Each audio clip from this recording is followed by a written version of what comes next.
Hello, my fiery friends. Welcome to another Fiery Fun stream. I am your host, the Infernoman here, and hopefully you're having a wonderful day wherever you are at. So, what exactly are we going to be playing today? Well, I'm honestly super duper jazzed because we are continuing, of course, our fun through Final Fantasy. But what exactly are we going to be playing today? Well, I'm glad you asked. So, without further ado, let's just go jump into it right now and show you exactly what I'm talking about. So, give me a second here while we jump on in. All right. And where we are? Oh, there we are. Yay. Okay, so with that, we're going to be, of course, continuing on, as I mentioned earlier, as we go into the set. And we're going to be, of course, playing with one of my, of course, decks that I kind of was brewing up a little bit earlier on. But honestly, the deck definitely feels very, very fun based upon the fact that this one's completely focused on a meme. But what meme is that? Well, if you see on screen right now, this is, of course, we're going to be talking about here. So, of course, this is going to be I'm sorry. Wow, I'm completely messing up my words here, but you get what I'm trying to say. Any case, join me today in the standard format for a deck that I'm simply calling 10,000 damage. But of course, you probably have known already, if you've already been following, that this, of course, means we're going to be trying to fling a giant cactuar, which is a cactus for some of you out there. It's a plant, for those that don't play Final Fantasy like me. And we're going to try to fling it at our opponent and see how much damage we can do with this. Hopefully, all 10,000 damage going straight to our opponent's face, either smashing our way through or possibly throwing it at them. How are we going to do that? Well, before I continue on, as always, for those of you who are, again, new to this, if you do like, of course, the most awesomest of budget decks, be sure to like, follow, and subscribe wherever you are watching this video. Of course, you can support me monthly if you want to, of course, all across the Patreon. But even if you don't want to do that, simply just joining in for free or joining even our Discord is all I appreciate. But before I continue shilling on for myself, let's actually talk about seeing what is going on with this deck. So, we'll talk about the stats of the deck first off. We'll cover, of course, every single card in the deck. We'll play as many matches as we can in best of one, maybe a little bit of best of three as well. And then once we get about halfway through the stream itself, we'll then upgrade the deck to see how much more we can do if we really want to go all in on this strategy. So let's go ahead, let's jump into right now the stats of the deck, because again, long-term viewers of the channel know how we do it. We have to talk about the stats of the deck before we dive right in. So our 10k damage deck in the standard format is going to be based upon Gruul colors of red and green. We're looking at a high average mana curve, about 3.0, but don't worry, we do have enough mana to make this all work. We're going to be rocking a total of 20 creatures in the deck, 8 instants, 8 enchantments, 4 battles, and 24 lands. So with that, let's go ahead, let's roll back over to here, and let's again see exactly how this all works. So with that, let's see. Sorry, give me a second here. I was checking something on this side. Let's see. For some reason, let's see. I was trying to see. I'm trying to check right now on something that I can't tell if it's still working or not. It's okay. We'll kind of keep that rolling in the background. So with that, sorry, still missing my little train of thought here, but it looks like I think I'm okay here. Okay, good. I think I'm still okay. Okay, awesome. All right.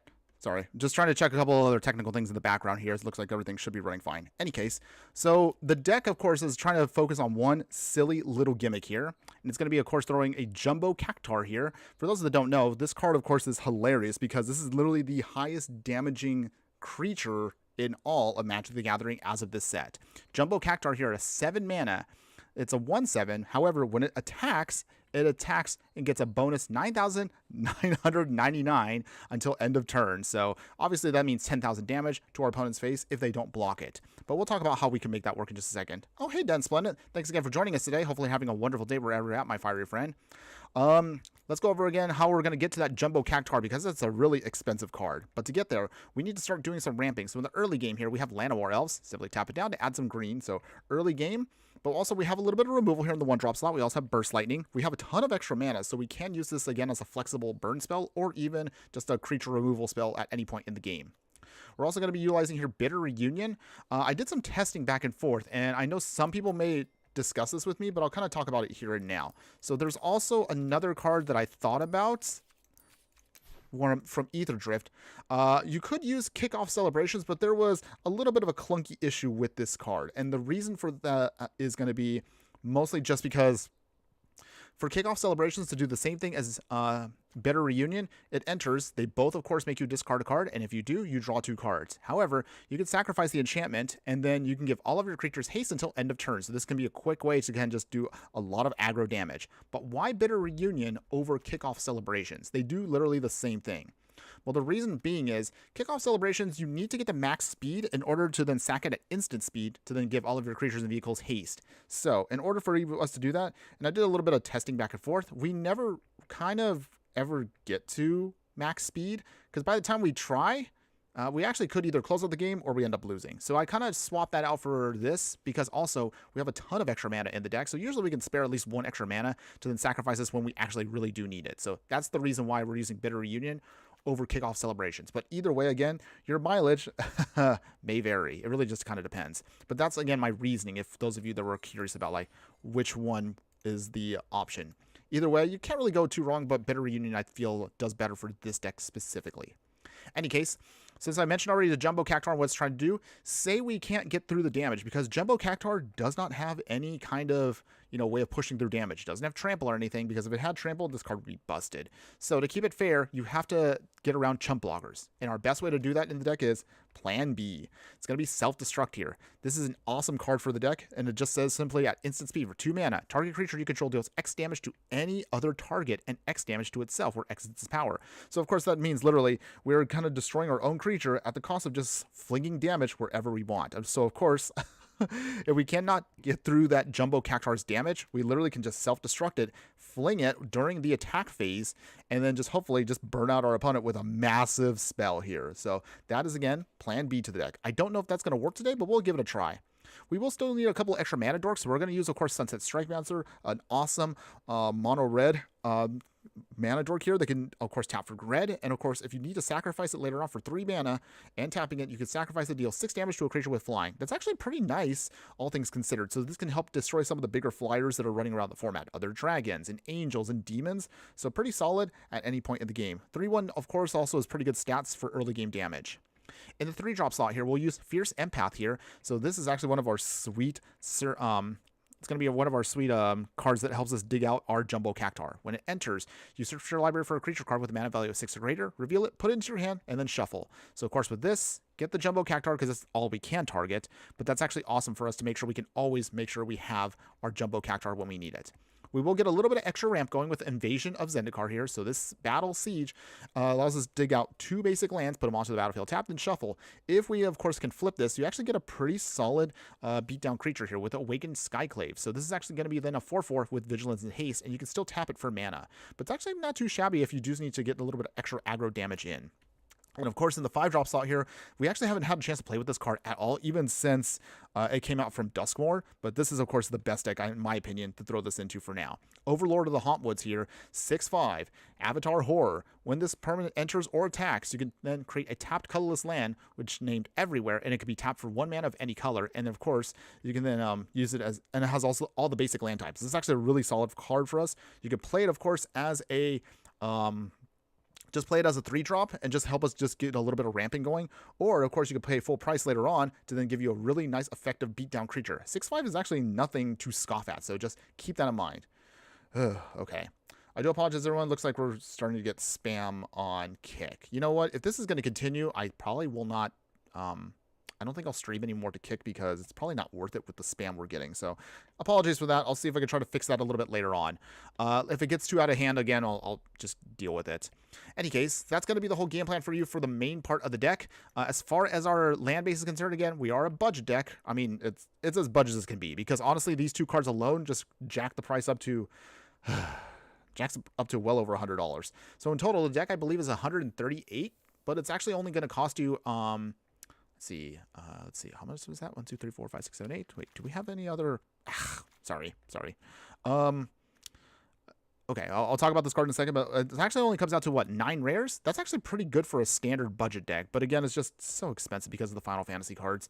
But again, we'll talk about that in a bit. Any case, so over the mana base itself, so we're looking at, again, as simple as possible. 5 mountains, 9 forests, bristling backwoods, Amonkhet Raceway, so this is our alternate way of giving our card haste. But again, we still have to get to max speed. So we can use our pingers in Bristling Backwood to then do a little bit of extra damage while we hold back until we can get that going.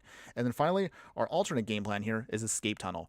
You can sacrifice it to either dig out a basic in the early part of the game, but if you have Jumbo Cactuar out and you have an extra Escape Tunnel, you can then sacrifice land to give target creature with a power 2 or less to be unblockable until end of turn. So again, trigger this off, give it to a Jumbo Cactuar, then you could swing, and then once it attaches the 10,000 damage later on, your opponent cannot block it. So that's actually a really nice game plan for us and an alternate way to push through damage no matter what. Now, if you do want to take this to best of 3, and this is going to be the best options for you, here's what the sideboard's going to have. So we have Haywire Might here. You can, when it dies, gain 2 life. However, sacrifice it when you need to get exile a non-creature artifact or non-creature enchantment. So this is going to be, again, our hate for that. Really nice for us to get them permanently out of the game. Soul Guy Lantern's always our catch-all option for removal of graveyards. I do like the card. Really awesome for us.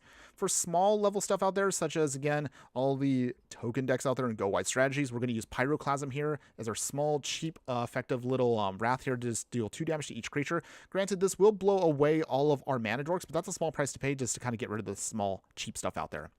If we really have a hard time getting through chump blockers, we can also bring in Garruk's Uprising here. Gives our creatures all trample, which is great for us to push through damage. And anytime a creature we control with power 4 or greater enters, we get to draw a card. We don't have that many super and big creatures, but technically Invasion of Zendikar when it flips, and Overlord can actually trigger off Garruk Uprising's card draw. We're going to add in, of course, a copy of the Fire Crystals. This is another way we can then make sure our creatures have haste and push through damage. Red spells we can cast will be 1 less to cast, which is actually a nice bonus, but we don't have too many red options for us to get full advantage of this. But it's still pretty solid. Also, if we have to outgrind our opponent here, we can then start making tokens with it to then we can hopefully just push through some more damage. So we can make maybe a couple extra Cactuars if they're all getting chump blocked. So that's actually nice for us.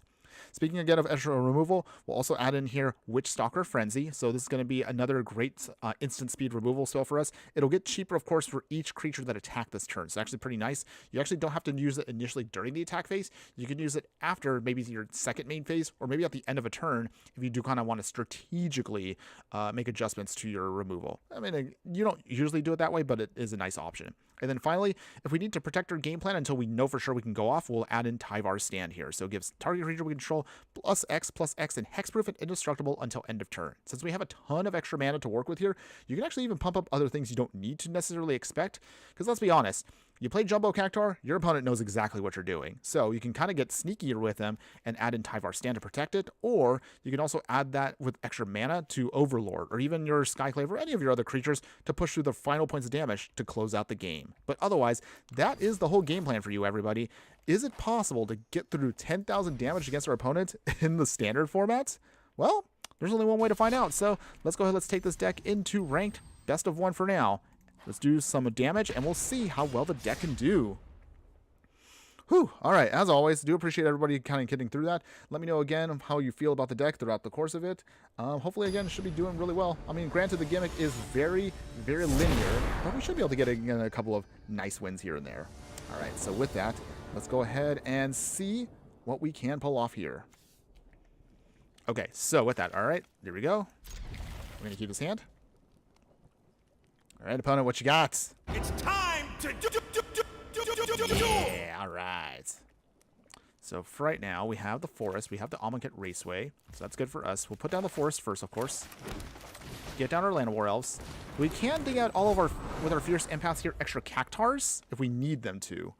So that actually will be nice. The only awkward part is our opponent is going to see coming a mile or I would say 100 miles away exactly what we're doing. Oh, wow. We already got 2 Cactuars in hand. But at least we got extra targets. So that's not too bad, right? Okay. You know what? Let's actually kind of see if we can speed up the process here with our speed. Max 2. Okay, opponent. Swamp. We got Duress. Well, joke's on you, opponents. You have nothing to discard, although our opponent now has an idea of what we're doing. So it's all creatures, but they can't throw away anything. So, nice. Okay, Invasion of Zendikar. That's actually pretty solid for us, and that was perfect timing, too. So with that, let's go ahead, let's get out some more lands, because we definitely need to get our ramp package going. Let's get out 1 of each. All right. Yes, we're going to yeet a cactus today. Can we at least get 1 fling off today? I think this deck does much better than the cloud deck we did a couple days ago. I'm feeling pretty good about this deck. I did do some testing. It's actually hilarious to have it go off, because a lot of people, I don't know if many people remember that self-destruct is in this set. It's actually a really nice, sneaky way to get in that damage. And of course, I've had a lot of fun, of course, going all in on usually 1 big creature to fling, do massive damage. I mean, check back on my previous streams when I did the electrostatic pummeler deck with energy. Man, that's so much fun to do when I pump that big construct up. That was great. All right, opponents. Opponent's thinking hard about this. Need to make sure they get the, I guess, the right strategy going. Okay, Caretaker Talent. Okay. Well, Well, we came here for one thing, everybody. I mean, I know it's probably going to get blown up, but you know what? Let's do it. Let's do it. Big cactus. Can we get this cactus to do some damage right here? One shot. Come on, opponent. But I'm pretty sure our opponent has to have something in hand. There's no way they're just going to let this kind of swing freely right now. They got 5 cards in hand. I'm sure they have removal, or they have some kind of trick to mess with us. Nothing? Huh. I'm a little scared. But let's see. All right. Well. Opponent, you got to have some removal, because there's going to be 10,000 damage coming to your face right now. Can we do it? Ooh, let's see. So they gain 2 life. Oh, okay. Well, this is perfect here. We got the burn in hand. So no matter what our opponent does... Sorry, opponent. I'm pushing through that damage no matter what. Big damage, everyone. There we go. That easy, huh? All right, nice. Easy first game win, everybody. Nice. We got our first one. Yeah. Oh, man, we made it look so easy there. That was honestly the dream. Just put it down, big damage with your cactus, and then smash our way through. Man, that's so fun. All right, let's see if we can do it again. Let's see. All right, easy win. Okay, so with that, now let's get this going for real here. So let's actually play, and let's hopefully see if we can get some real games in. I did like, of course, I'll take that win. Easy, legit win, but man, our opponent thought they had what they needed, but they couldn't chump block us, and that's exactly why we have to run a little bit of removal. Just a smidge, but it does work. Okay, so with this hand here, we've got, got plenty of lands. That's good. We have our one slightly slower mana dork, but it does, of course, ramp us perfectly to turn 3 Invasion of Zendikar. Sleight of hand. Okay. Is our opponent going to try to do prowess shenanigans? Or is this VV? Because I've been seeing a lot of VVs now out in the wild, and a lot of people usually are trying to get that one to go off. Okay, let's see. Found it. All right. So with that mountain, Sunset Strike Master. Okay. What you got, opponents? They got 2 lands. They got Drake Hatcher, so let's see. All right. Here comes the Corey Steelcutter. This is actually one of the decks we're probably going to have a little bit of trouble with, because we're going to try to push through damage, but our opponent is going to try to out-tempo us here, as you can see right now. All right. Here come all of the monks. I'm going to start bouncing our stuff away, which is beyond annoying. Okay. Okay. Opponent. Drake Hatcher. Okay, there they go. They make their first of many. We will play the Strike Master again. No real value yet, but we're going to try to get there. Drake Hatcher number 2. I guess a lot of people caught on to Drake Hatcher now. Into the... Okay. Okay. Opponent is going to try to do the tempo shenanigans. It's going to be so annoying here, but we'll try. Boy. Okay. Down to 7. Okay. Well, I guess they're going to get a free win against us because we're too slow. And even if I put out the Strike Master now, there's honestly not much we can really do to slow down a go wide strategy. At least not with this hand. Dang. Okay, opponent. Well, I guess they might have gotten us here. 2 Into the Flood Maws was painful. Okay. Opponent. Swinging and swinging. Man, we can't even use self-destruct. That stinks. Okay. Well. Yeah, not feeling good about this one. No matter what we do. Down to 2. We put away 1 Corey Steelcutter, but that's not enough. Oh, come on. They had a 3rd Drake Hatcher? Come on. Okay. They dumped their whole hand. So at this point, there's nothing we can really do. Our hand is all ramp, but we cannot deal with go wide with this unless we play best of 3. So that's game. Dang. All right. Well, win 1, lose 1. That's a shame. Okay, well, I guess that's what we get for getting a free win. It is what it is, though. Okay, it's fine. It's fine, everybody. Still early on. I'm sure we can get some more wins going with this deck. I can feel it. I can definitely feel this deck will be a fun one today. So, while we're doing this, now we're got a couple days into this set. How are we doing with our decks, everybody? How y'all feeling? Do you feel like you've managed to find something that hits the sweet spot? Are you still trying to get all the wild cards you need to actually build up that deck you're trying to put together? Let me know what you are covering there. In the meantime, let's see. Swamp down. So we have a little bit of slowness with our deck. Okay, so opponent's probably going to throw away our Bitter Union. Joy. Okay, opponent. Yep. Oh, Burst Lightning. Okay. Well, I guess that's fine. So with that, we'll play the Amonkhet Raceway first. Actually, hold on. Not quite yet. Let's do it this way. Escape. We can dig out a land. At least we can get that going. Swamp again. Deep Cavern Bat. Oh, jeez. Okay, so it's going to be a mid-range pile of exiling, discard kind of stuff. Joy. Okay, so opponent taking away our Bitter Reunion. In the meantime, let's go ahead. Let's get out a mountain. Let's see. We'll play the forest and pass. At least with the Fierce Empath, we might still have a shot of trying to get through stuff here. Unholy Annex. Okay, get some life, but they also draw a card, lose some life. So we're at 19 still. Okay, so with that, Amonkhet Raceway. Fierce Empath. Okay. Let's go ahead, let's check out a Cactuar. Big Cactuar in hand, but we still are going to be a little bit slow because we still have to force through. Oh, alright. Well, now the clock is definitely on us. I don't know if we can get through this quick enough here, but we'll try. Okay. Let's see. Okay. We'll see. I don't know if we're going to be fast enough. But I did send messages about some cards that were downshifted to uncommon, like Bolt and Counterspell, which is great. I do like knowing that that's finally much better in terms of in that. So I do appreciate that they finally did that. Opponent. Cut down. Okay. Okay. So no damage there. Dang. But yeah, that's actually great though. We finally got what should have happened from the beginning. We finally got downshifted versions now of Bolt and Counterspell. So all of you out there who are looking for more budget options in higher end formats such as Timeless and Historic, you finally do not have to waste any rares on them. Thank goodness, by the way. Although realistically, that should have been done a long time ago. So let's see. Forest.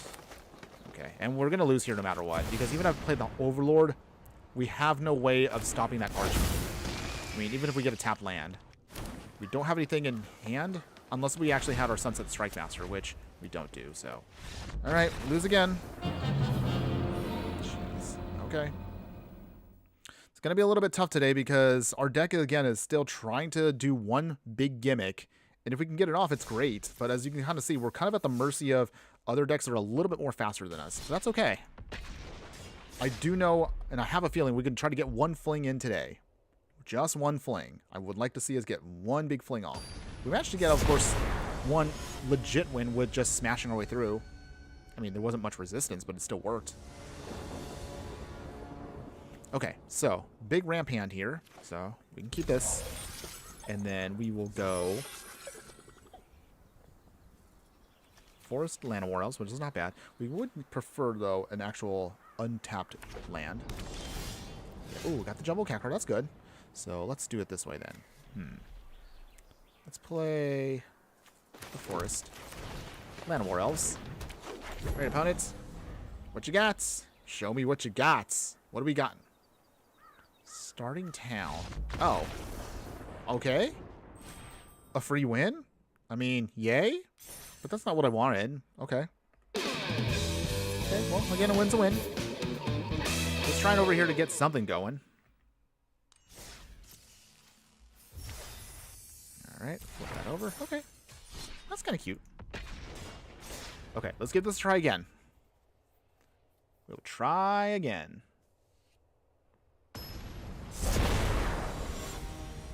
Okay. Let's see. Can we get an actual legit full game in today? I think that's actually something we're going to try to do here. Let's see.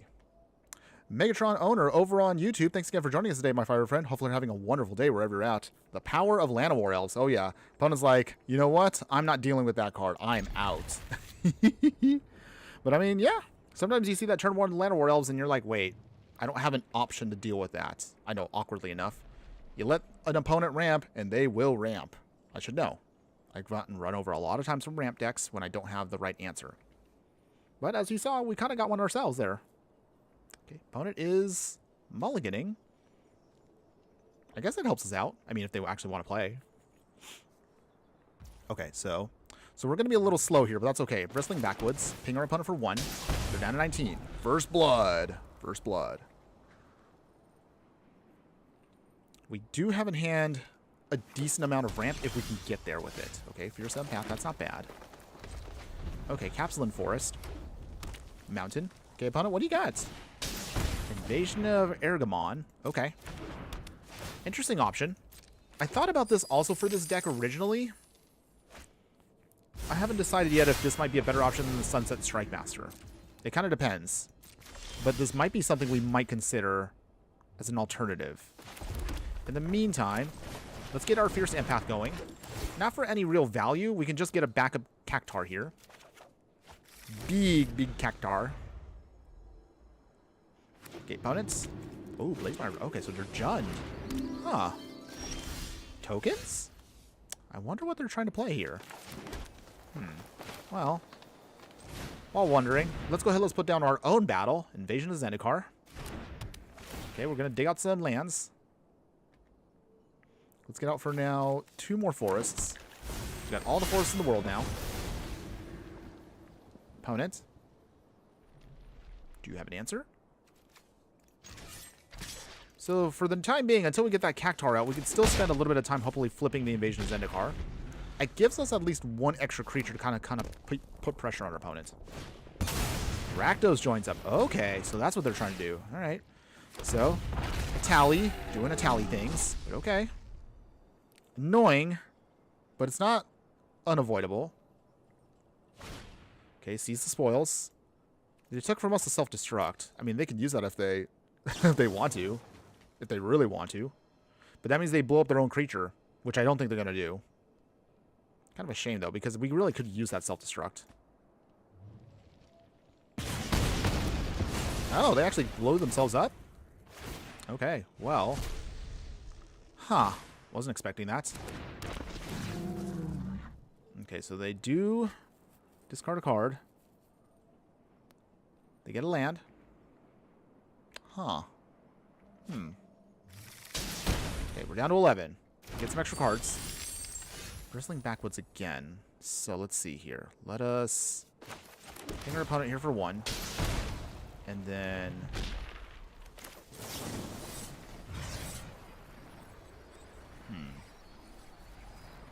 actually 4, 5, 6.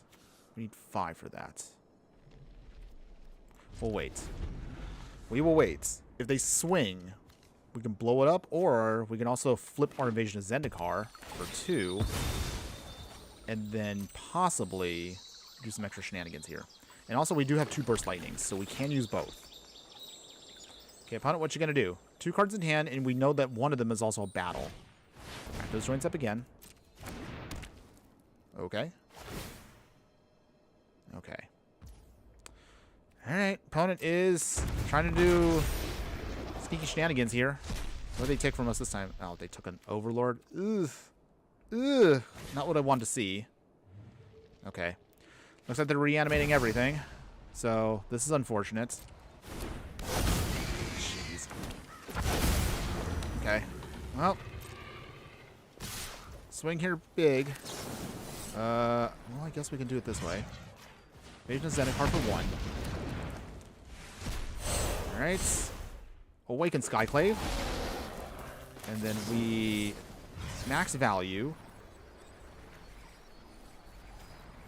Let's see, 4 damage. I guess we take out there. Get Shaft. Now, what we can't block it. Okay, we'll just let it go. Down to 4. Yikes. Okay. Does this mean we're done? Are we done? Yeah, we're done. Alright. I'm just gonna seat there. Dang. I'm just trying to fling one giant cactus. Is that so hard to do, everybody? Come on. Alright. We'll try again. All these cheaty reanimator decks coming to annoy me. It's okay. Technically, I guess I shouldn't be talking too much because if you will, I do have an idea for another. I mean, I have so many deck ideas right now, but there is one that we're gonna do, utilizing a card, and then trying to make sure we have a win con that cannot be destroyed in any way, shape, or form. We'll talk more about that a little bit later on into the stream. Otherwise, let's see. Wow, this is like the mono red ramp. I mean, we can work with this. It's not bad. Okay. Slide a hand. Okay, opponent, what you trying to do here? We'll find out in a bit. Let's play the escape tunnel. Pass. Okay, opponents. White. 30 of the consoles. Okay. That won't hurt us too much. It'll be annoying, but if we can get a Cactuar down, we can still push through an insane amount of damage either way. Oh, speaking of which, here's our big boy. He here. Okay. So in the meantime, we can Bitter Reunion. We'll throw away... What do we throw away here? I guess it's going to be 1 Burst Lightning. Draw 2. Megatron owner. Damn, Cactus strategy is really hard to pull up, but you just need a better matchup. You're not wrong. I mean, that's also one of the things that, you know... I like what the card's doing. It's actually a hilarious gimmick, but it is tricky because everyone sees this coming a mile away. It's very obvious what you're going to try to do with the card. It's not bad, but it does mean that you're going to have to really kind of get around certain types of strategies. Okay, Raceway, and pass. So strategies such as Authority of the Consoles, counter spells, even just hard removal will be very difficult for us to get around. But we can try, and we will not give up. I know we can do it. We can definitely do it with this deck. Evasion Zendikar. The good news, of course, is we have no problem ramping with this deck. That's actually the easiest part about this deck. The ramp package is there. I mean, look at that. There we go. Easily got up to all of our mana we need. So at this point, 1, 2, 3, 4, 5, 6. So even if our opponent blows up the board, with 1 more land, we can easily get out a Cactuar anyway. We just got to get around what they have. There was originally, the first version of this deck was going to be in Pioneer, but the reason why I backed out of a Pioneer version was I thought, it can be done, but I want to see if we could do it in Standard. Most of the cards anyway were Standard legal anyway, so I figured, you know what, we'll just keep it in Standard for now. Down to 15. Okay, so in the meantime, I guess we'll just start pumping up here, and we'll see what we can do. It's tempting to put down the Cactuars, but I know our opponent's going to have something to blow it up with. So we're probably going to have to wait a little bit. Because this forces our opponent to also play awkwardly as well. Okay, Overlord of the Hauntwoods. So not a creature. But it, of course, allows us to still put down lands, which is great. Oh, okay. Tap up to 2 target creatures. Okay. Okay. Let's see. Do we want to do this now? 1, 2, 3, 4, 5, 6, 7. Okay. Okay. We'll just let it go for now. We'll let it go. In the meantime, the Overlord will eventually come back. That is going to be an impending threat. No pun intended. But that is coming. Just need to... I mean, they're down to 2 cards. Oh, okay. So they're going to Sunfall anyway, so I guess we might as well do this now. Awakened Skyclip to their face. 12. And I guess we can do this also. Actually, hold on. We'll wait. So the reason why we're going to wait is I want to see if we can get this all the way up to what we want. All right. So in the meantime... Big boy. Big boy.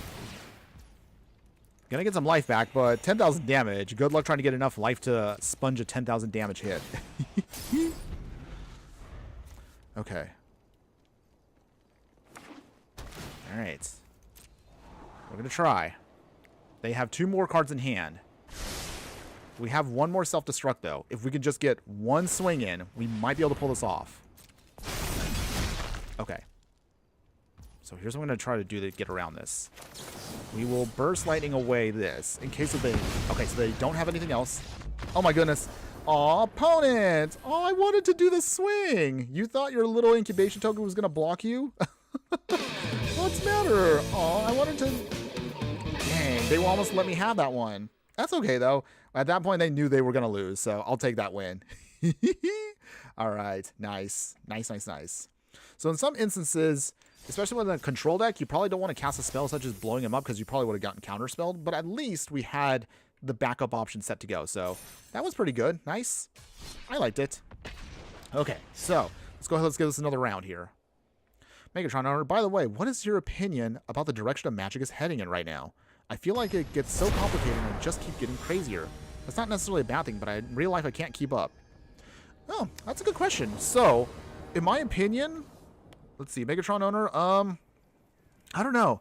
I will say, though, I do like that we have so many more options now, but at the same time, because the game sometimes gets skewed a little bit towards, let's be honest here, they're skewing towards Commander more than like Standard or anything. I just feel like now that we're adding in a lot of stuff that's very overwhelming and very intimidating to a lot of new players out there. So, for example, everyone knows the Final Fantasy set has been a smash hit, and it literally has only been out for less than a couple days. Like, if you did pre-release, you already have cards. If you're just waiting for today, cards have just been dropped. But again, the set is so expensive. And the other issue is, even new players might get completely blown away because most of them just want to play with their fun cards. But the issue is, a lot of them also don't realize what they're getting into with some of the more, I would say, serious players out there that are just literally just trying to win. It can be overwhelming, though. Honestly, in my opinion, I think we are throwing out there way too much product way too quickly. If we're doing a set almost every other month, that is a lot to invest in. So, at least that's how I feel about it. All right, getting back to the game, bristling backwood. All right, ping our opponents. So, with what we have, Land of War Elves, 2 Overlords, so we can do a lot of ramping, which is great. Gnawing Vermin. Okay, that's cute. Mill. Okay, opponent is Golgari Mill, I suppose. That's fine. Land of War Elves. Ping our opponent again. Down to 18. Megatron, yeah, they ain't talking 10k damage. I get that, honestly. Yeah, no one wants to get hit for that much damage. Maybe up the Beanstalk actually would have been better for the deck. Something to consider. But we'll talk about that a little bit more later on. Mountain. And we will play Overlord, because we got some time. Okay, no attacks yet. Something to consider. Maybe a single copy or 2 of Up the Beanstalk. I don't know what we would trim for the deck, though. That would be a hard one to kind of estimate, at least for how our deck is designed. I don't mind complications in the game. Overlord of the Bailmerk. But the issue is, again, just trying to ensure that we can make product for new players out there that want to actually play the game, but not get overwhelmed with what we throw at them, if that makes sense. Okay, so with this one, let's see here. We've got 5 lands. We will do it this way. Overlord, number 2. Make another land. Fierce Empath. Alright, let's get our big cactus boy out again. Oh yeah, opponent. You see what's coming. And also we have 2 Overlords, so even if we can't get the Cactuar off, we can beat down our opponent with 2 Overlords, which is going to be a lot of damage going to their face. Herd Heirloom. Alright, opponents. Spend this mana only to cast a creature spell. So what creature are they casting? Is it the Diamond Weapon? Diamond Weapon's also a pretty cool card. Overlord of the Bailmerk. Up the Beanstalk again. Milling away. So they're Overlords versus our Overlords. Who will gain Overlord supremacy here? We will find out. Okay. Hollow Marauder. Okay. Didn't those card mana value 4 greater, draw a card. Okay. So I see what they're trying to do here. They're going to try to see if they can make us lose our big Jumbo Cactuar boy. But we also have 2 Overlords eventually going off, so that is going to be happening soon. Well, I think we'll swing here now. We can push through damage. Not that we really need to, but at least this kind of gets us a little bit more pressure on our opponent. And also, we can get going our start your engines. Okay. 2. Overwhelming remorse. Okay, they did have removal. Okay. But our overlords are slowly coming, so they are going to be swinging pretty hard pretty quick. Hollow Marauder coming in. Ooh. It's pretty powerful uncommon. Discard a card. Okay, so what do we discard here? The self-destruct's got to go, unfortunately. All right, well, plan B has been thrown out, but we're still going in on plan A. Diamond Weapon. Ooh, coming in. Megatron Order. I also feel like the newer sets make objectively stronger cards, and that cast a huge shadow over the older sets. And when I want to make a new deck focused on older strategies, that wasn't reprinted as hard. Yeah. Our opponent's going off with the Overlords. But yeah, I hear ya. It's honestly tough because I love certain strategies, but certain strategies feel like they're getting outdated. Just because, again, there's either better versions of the classic cards, or sometimes classic cards are still effective, but they never want to print them awkwardly enough. So, for example, I've always been a person that believes right now, in 2025, Lightning Bolt is perfectly fine in Arena, in Standard. Yes, you heard me right. I do believe that we can actually handle it. However, Wizards thinks it's not strong. It's too strong. But that's interesting to think about because look at how many strong effects we currently have running around in Standard as is. I don't know. At least that's how I feel as one example of things, what we can do. Fierce Empath. All right, so with that, I'm going to get out big boy number 2. We're not giving up. Jumbo Cactuar. Invasion. Okay, we'll get some more ramp going. Might as well. So with that, 2 more forests. Okay.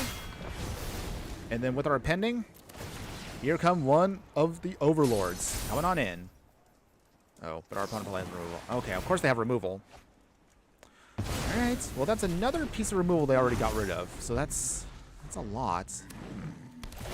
Can we get around it, though? Diamond Weapon is scary, though. Big swing here. We could block the Diamond Weapon. Opponent. Ooh, they got trample. Ouch. Down to 3. Ugh. Alright. Is this going to be enough? Opponent will... Let's see. They have 8 cards in hand. They got to discard 1 card. Or they got Souls of the Lost. Okay. I still have never quite gotten to make this card good, but our opponent makes it look so easy right now. Okay. Pending is still doing its thing. In the meantime, big boy number 2. Opponent, do you have an answer for this? Please tell me you don't. But we have Overlord now flipping, which is good. But at this point, we cannot survive whatever they throw at us. Because we can still self-destruct here. And... yeah, we... Let's see. Yeah, there's nothing we can do, unfortunately. I mean, I can hit here and smack this, for example. But that's not enough. Even so, our opponent... oh, they probably have removal. Oh, come on! They had 3 in hand? Jeez. Alright, alright. So, we're dead. Not even gonna block. It won't matter. We lose either way.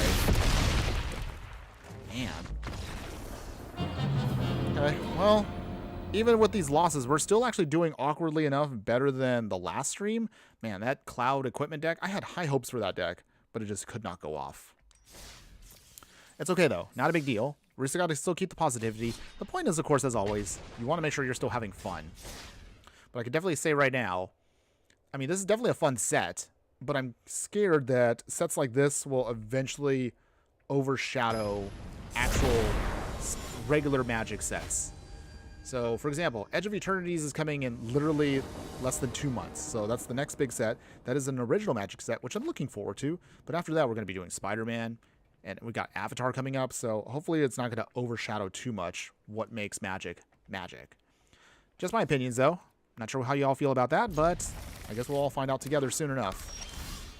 Okay, in the meantime, that escape tunnel down. We got a Bitter Reunion, so that's actually good too. Let's see what our opponents got. They got Restless Reef Underground River. Alright, that's fine. Whale of the Forgotten. Wow, I don't remember this card. So let's see. Choose one. If there are 8 more permanent cards in the graveyard, you can cast a spell. Okay. Look at the top 3 cards. Okay, they can just dig 1 card out, put the rest in the graveyard. Okay, so is this another graveyard shenanigans deck? I suppose so. Okay, so they're going to try to reanimate here Atroxa. So many reanimator decks right now. We are going to try to create one at some point. We will try to do that ourselves. We'll do it, of course, our own fun way. Until then, Forest, and actually, we'll hold on to that for a bit. We'll see what else our opponent's trying to play. Philology Archaeologist. Okay. More Millen. Millen. Anything else from our opponent? Alright. Invasion of Zendikar. Bristling Backwoods, ping him for 1. And then, let's see. Okay. Oh, we have another follower. CV Vodave. I cannot pronounce that. You're actually on Kick. Thanks again for joining us today. Hopefully you're having a wonderful day wherever you're at. Oh, let's see. Add me up on Discord to join your live stream whenever you are streaming. Okay. Well, that's cool. At least hopefully you're not a bot again. Because last time I got completely messed up with a bot. Okay, sorry. Let's see. What do we throw away here? I'll throw away the Escape Tunnel. Draw 2 cards. Dang, no lands. No lands? That's a shame. Sneaky Toilet, thanks again for joining us today. Hello, my fire friend. Hopefully you're having a wonderful day wherever you're at. Yo, I didn't know you were streaming today. Well, actually, I think I thought I made the announcement earlier. If I didn't, my apologies. But okay. But hey, thanks again for still showing up. I still appreciate you being here. Okay, in the meantime, Invasion of Zendikar. I guess we're just on the ramp package right now. Opponent is still milling for days, though, so we need to get around their stuff. 1 of each.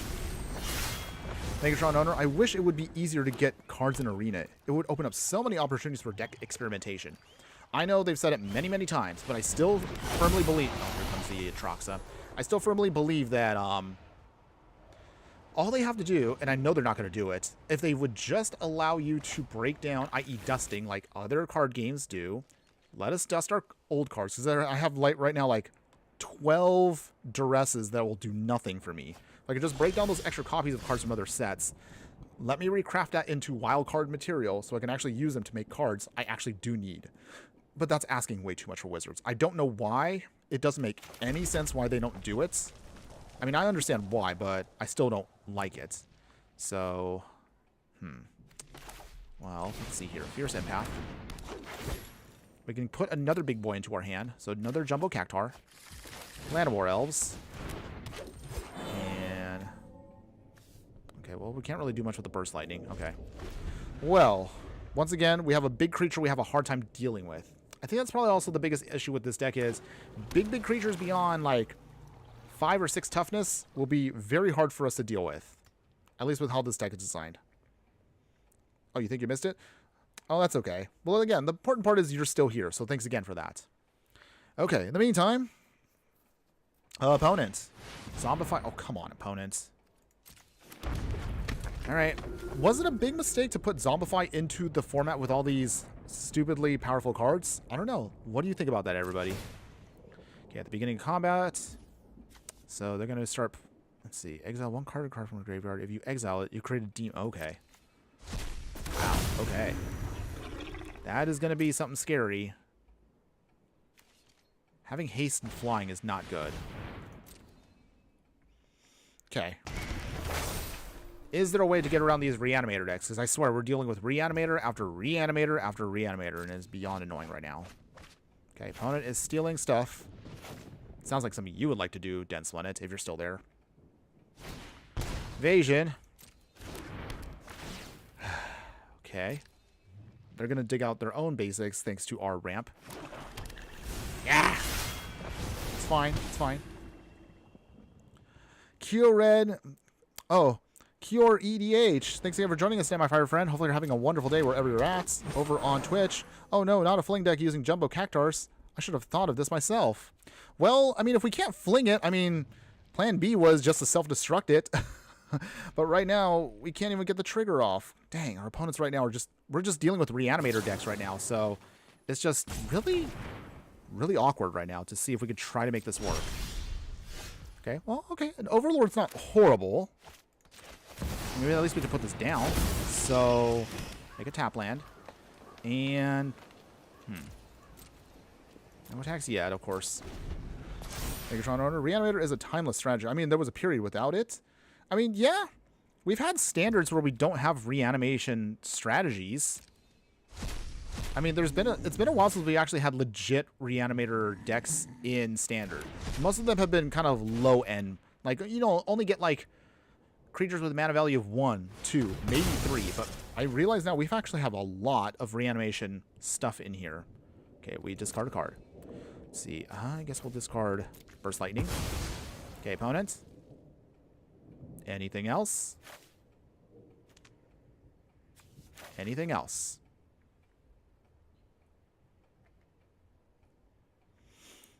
I guess I'm so used to playing Reanimator in mostly higher end formats. I guess that's what I'm probably trying to say. Okay, opponents. Anything else? They basically took our own Burst Lightning, which is annoying.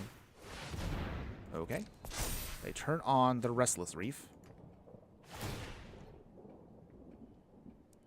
They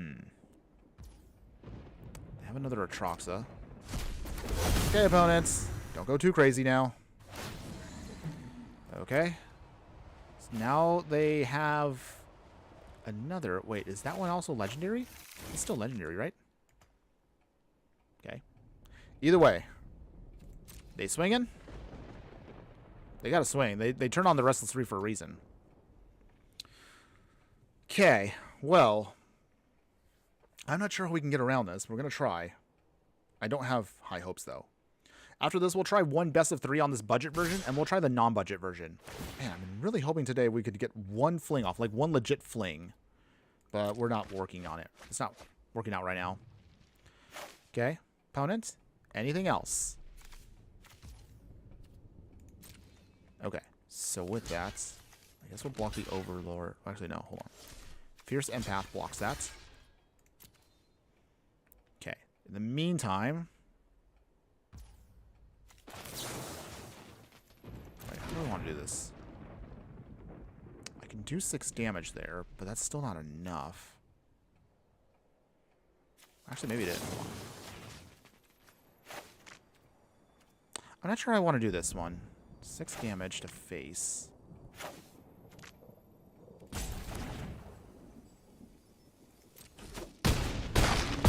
Down to 8. Okay. Let's see how many. 1, 2, 3, 4, 5, 6, 7, 8. If we get one more land, this might be enough. Oh, wait. Hold on. Maybe there is something I can do here. I'll wait. We'll wait for a second here. I have an idea. I don't know if this is going to work, but we're going to try. I think we might do this here. Founding of the Third Path. Okay, so with that...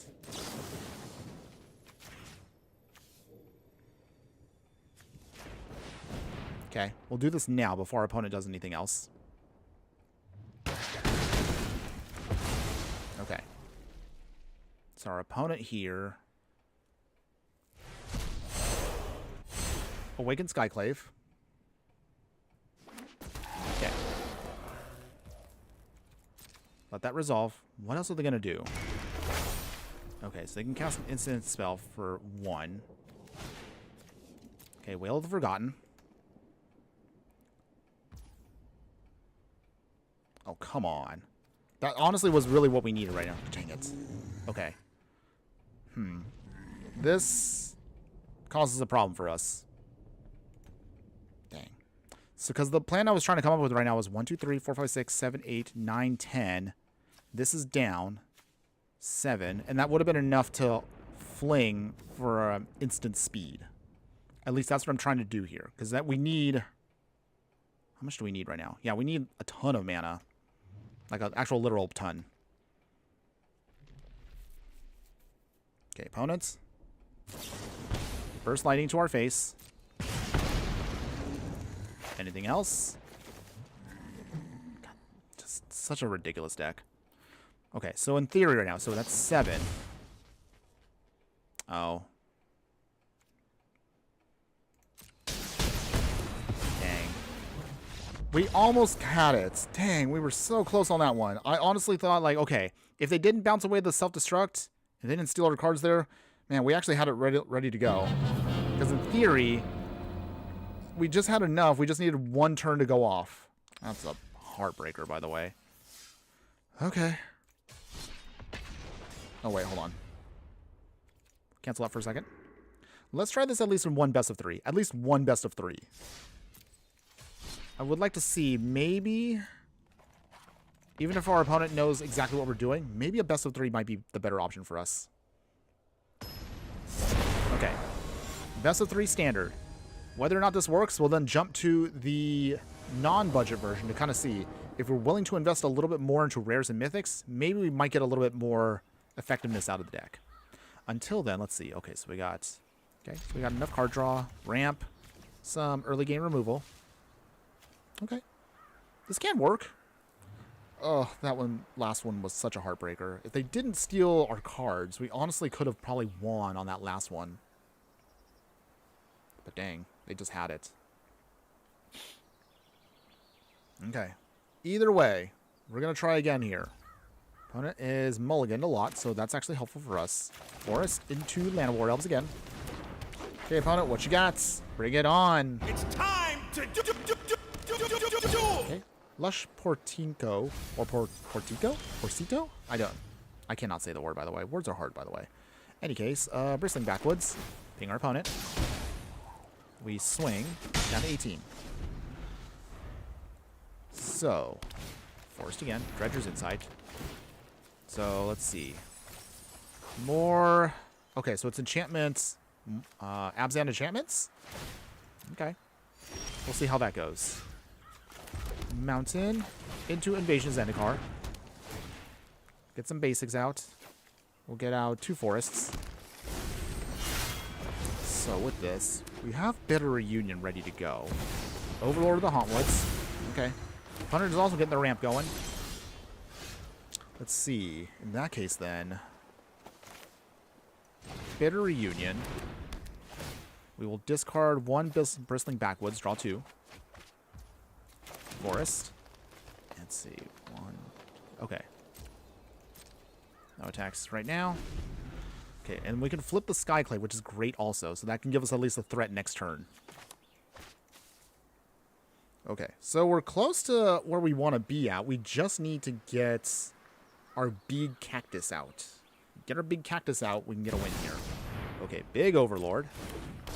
Actually, oh, they didn't cast for full value. Okay, that's fine. That still buys us time, though. That's what we wanted. Okay. Kicker for 5. Flip the invasion. Nice. So at least we have something to threaten our opponent for a little bit. Okay. Now we just need... to dig for our final piece. In the meantime, throw away the elf. Okay. Amonkhet Raceway. I guess it's something. Bitter Reunion again. Let's see. Throw away the Bristling Backwoods. Draw 2 more. Okay. Still not quite what we want, but that's okay. Down to 14. Okay. Well, alright. Wow, 3 Bitter Reunions back to back, and we still did not find any of our pieces that can pull out our cactus. Overlord for full price. Is that going to be enough? They millin'. So that's what I figured they have. They have Yuna, so that's what they're going to be doing. I mean, we don't really care too much about the Yuna strategy. We just want to get to our big cactus. We can do that. I think we can get our win here. Come on, deck. Come on, deck. Okay, so... still no way of getting around anything here. This is beyond annoying. Okay. Okay, come on, deck. We need an answer. This is one of the few times we actually could not get out the cactus when we wanted it to. Because honestly, if we have that right now, I think we should be able to get our win. Alright. Still thinking. If it's Yuna, even though they're playing with the other overlords, very interesting way they crafted the deck. Okay, so here comes Yuna. And now we have Trample and Lifelink. Still doing more milling. Okay. Gain some more life. The life gain won't not matter if we can just swing with the cactus. That's all we want to do. If we can just do that, all the life gain in the world won't matter. Okay. Finality counter. Yep. More milling. Come on, deck. This is tapped out. This is the turn. If we can believe in our deck just a little bit. Come on. Give me what I want. Oh my goodness. Oh my goodness. Oh my goodness. I think we did this. Okay. So, let's make sure we do this correctly here. Okay. So that means 4, 5, 6, 7, 8, 9. Okay, so we have more than enough to do this. Okay. Careful. Okay, we tap for green and green. We cast. We want to make sure we pay this correctly here. Okay. Resolve. We activate. There we go. We did it, everybody. We did it. We did it. The dream. We did the dream. 10,000 needle attack. And then self-destruct. Ah! We did it. We got one off. We just blew them up. Oh my goodness. That was the dream, everybody. We did it. We did it. I mean, at this point, I don't even care if we lose the next 2 games here. We've managed to pull off the dream hit there. Swing big and just burn them out with a $10,000. Wait, why did I say $10,000? I wish I had $10,000. But yeah, 10,000K hit, everybody, to the face. Oh, that was beautiful. Okay. So we managed to get off 1. So that was actually pretty sweet. Okay. But we're still not out of this just yet. So in that case, then, what do we want to do to make our tweaks here? Okay. Our opponent's playing a lot of stuff that Burst Lightning doesn't really help us with, so we'll have to cut those out. Let's see. Garruk's Uprising, most likely. Haywire Mites can help us out. And then, oh, actually, Soul Guide Lantern, of course, is the Soul Guide Lantern match.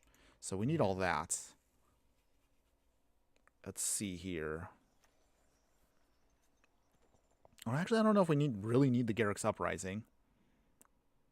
Because it's going to be mostly bigger stuff that we just want to get out of the graveyard with Soul Guide Lanterns. So let's see, with that, I guess we can trim... Maybe trim 1 Invasion of Zendikar? I think that might be our best option. Okay. Let's try it that way. Focusing right now on the Haywire Mites to exile certain enchantments to get them out. And then using Soul Guide Lantern to exile the rest of their graveyard. We'll see if that works. Oh, wow. This is actually just the mono green hand. Okay. In theory, this can get us to what we need. Okay. Well, now we're going to pretend we're a mono green deck, apparently. But even again, if we lose right here, I don't care. High noon. Okay. Our opponent here is trying to slow us down a bunch. That's fine. We can still get our land drops here. And we can still get the Overlord to do its thing. So we're definitely going to try to get around their shenanigans. But that means also High Noon slows our opponent down too. Very interesting. Bold strategy, opponents. But we'll see if it's enough. Let's see. Invasion of Zendikar. Keep the ramp going. Okay, so with that, Mountain and Mountain. Okay, Overlord, take it down. Okay. Calyx. Okay. Calyx is going to try to get some value against us. We will try. Let's see. Let us put down the big Overlord. Put some threats on our opponent there. No attacks yet. Okay, this one's going to take down soon too. But our opponent is limited to only 1 spell a turn just like us. So we'll see if that actually hurts them. Yuna coming down. Alright, opponents. Trying to reanimate stuff here. We really could use, however, our graveyard hate. But I didn't want to mulligan because this hand technically does get us to what we want. Let's see. Ooh, we got our Jumbo Cactuar. Okay, nice. So, we got our big boy in hand. Jumbo Cactuar. We swing. Actually, we can probably even swing over... I don't know. We can't cast it then. So we'll just keep going to face. We'll just go to face. Down to 14. All right. All right, and another Overlord. Okay, opponent, that's a lot of big creatures coming your way. That's their one spell. So they'd have to sacrifice the High Noon now if they want to... If they want to cast anything else. Nothing yet.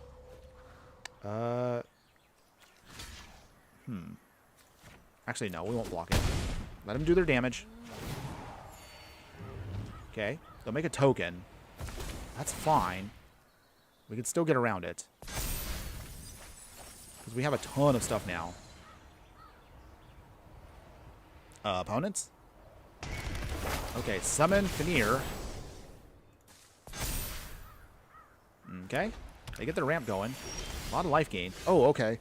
We got another Jumbo Cactuar, so there we go. Big boys coming in right here. Swinging big. Big cactus. That's a lot of stuff you got to block, opponent. Obviously, they got to block the Jumbo Cactuar. Down to 10. All right. The pressure is on, and I don't think they have enough removal for all of this stuff. So we're now the mono... I guess we're like a mono green stompy deck right now. Oh, this is nice.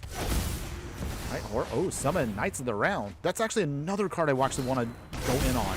This card's actually pretty sweet. Okay, opponents. Get their pump going. Okay. Nothing? Oh, I actually kind of feel like I wish now we had our, I wish now we had the Garruk's Uprising. But if nothing else, if we can get the self-destruct, that should be enough to then close out this game quickly here. Come on, deck. That's actually all I need right now, is I need the self-destruct. That's all we need to push through damage.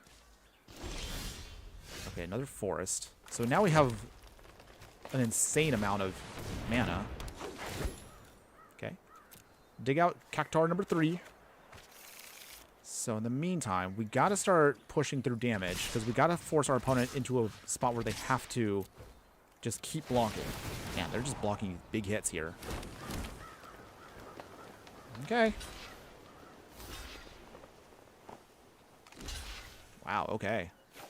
Okay. So we take care of all their little knights for now, but they keep making more. Let's see. Can we get around this? Swings here. All right. In the meantime, we can't really do much here because they still have trample. Just trying to soften the blow as much as possible. Down to 6. They go back up to 14. Okay. If we can just get our fling, right now, we can still win. Okay, come on, deck. I just need my fling card. That's all I need. Anything. Our fling card. Come on. See if they can give it to me.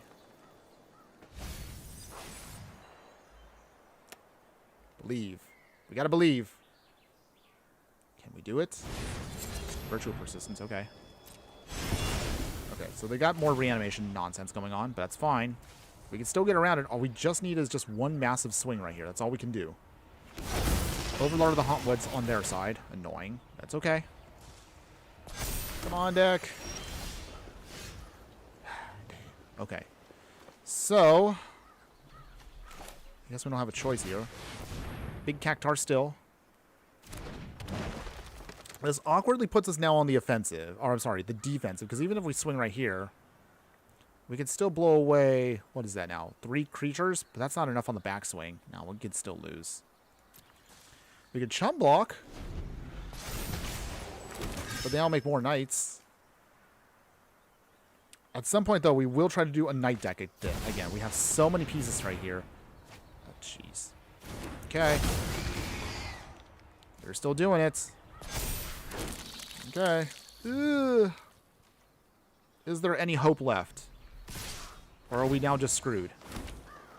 I mean, I can still block here, block here, block here, block here. Oh, we still lose. The knights get through. Wow. Okay, well, either way, we can possibly...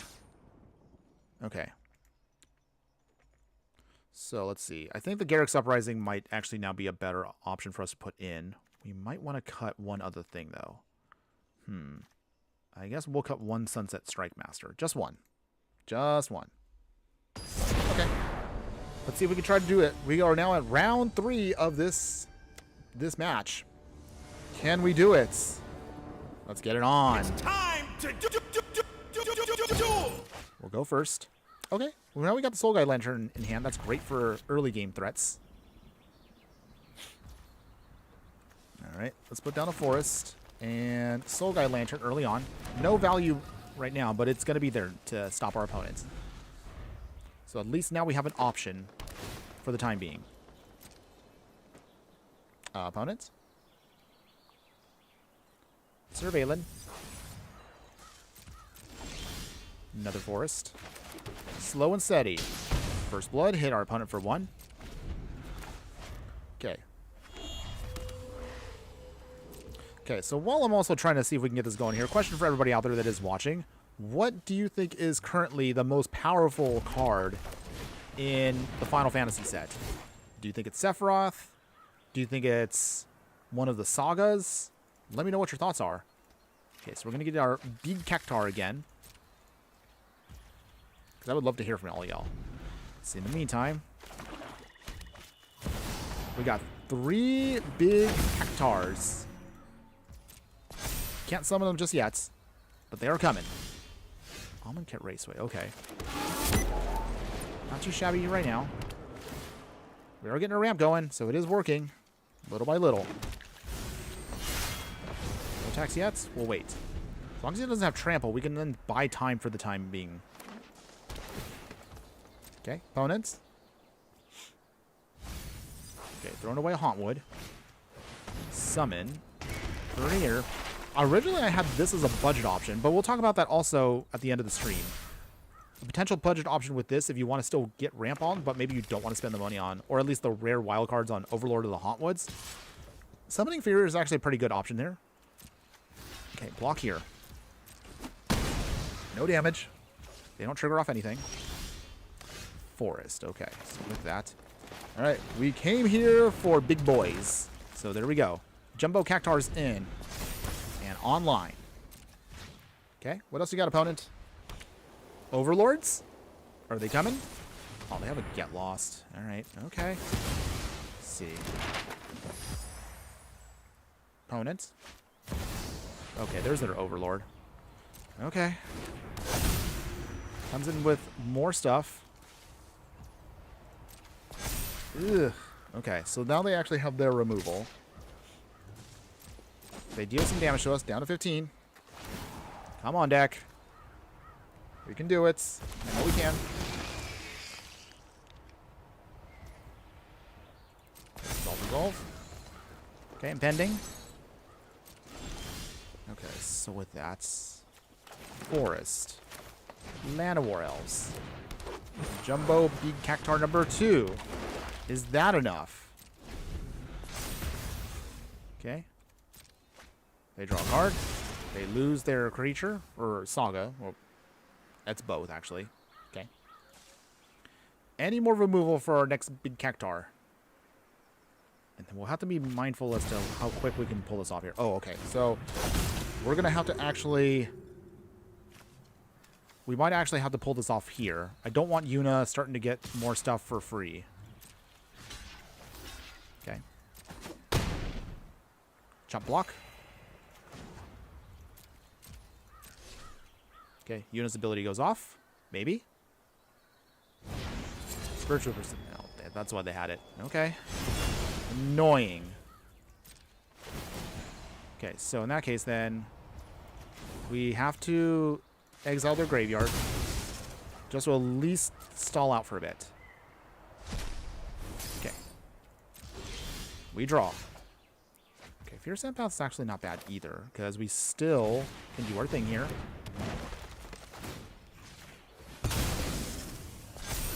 Okay, we don't need any more elves. And hold on, never. Or enchanted creature. I guess non-one-cut raceway is fine. Okay, so now we got a big Cactuar here that's a 2/8, so at least they could sponge another hit if we have to. Come on. Come on. We can do it. Adventure's Insight, okay.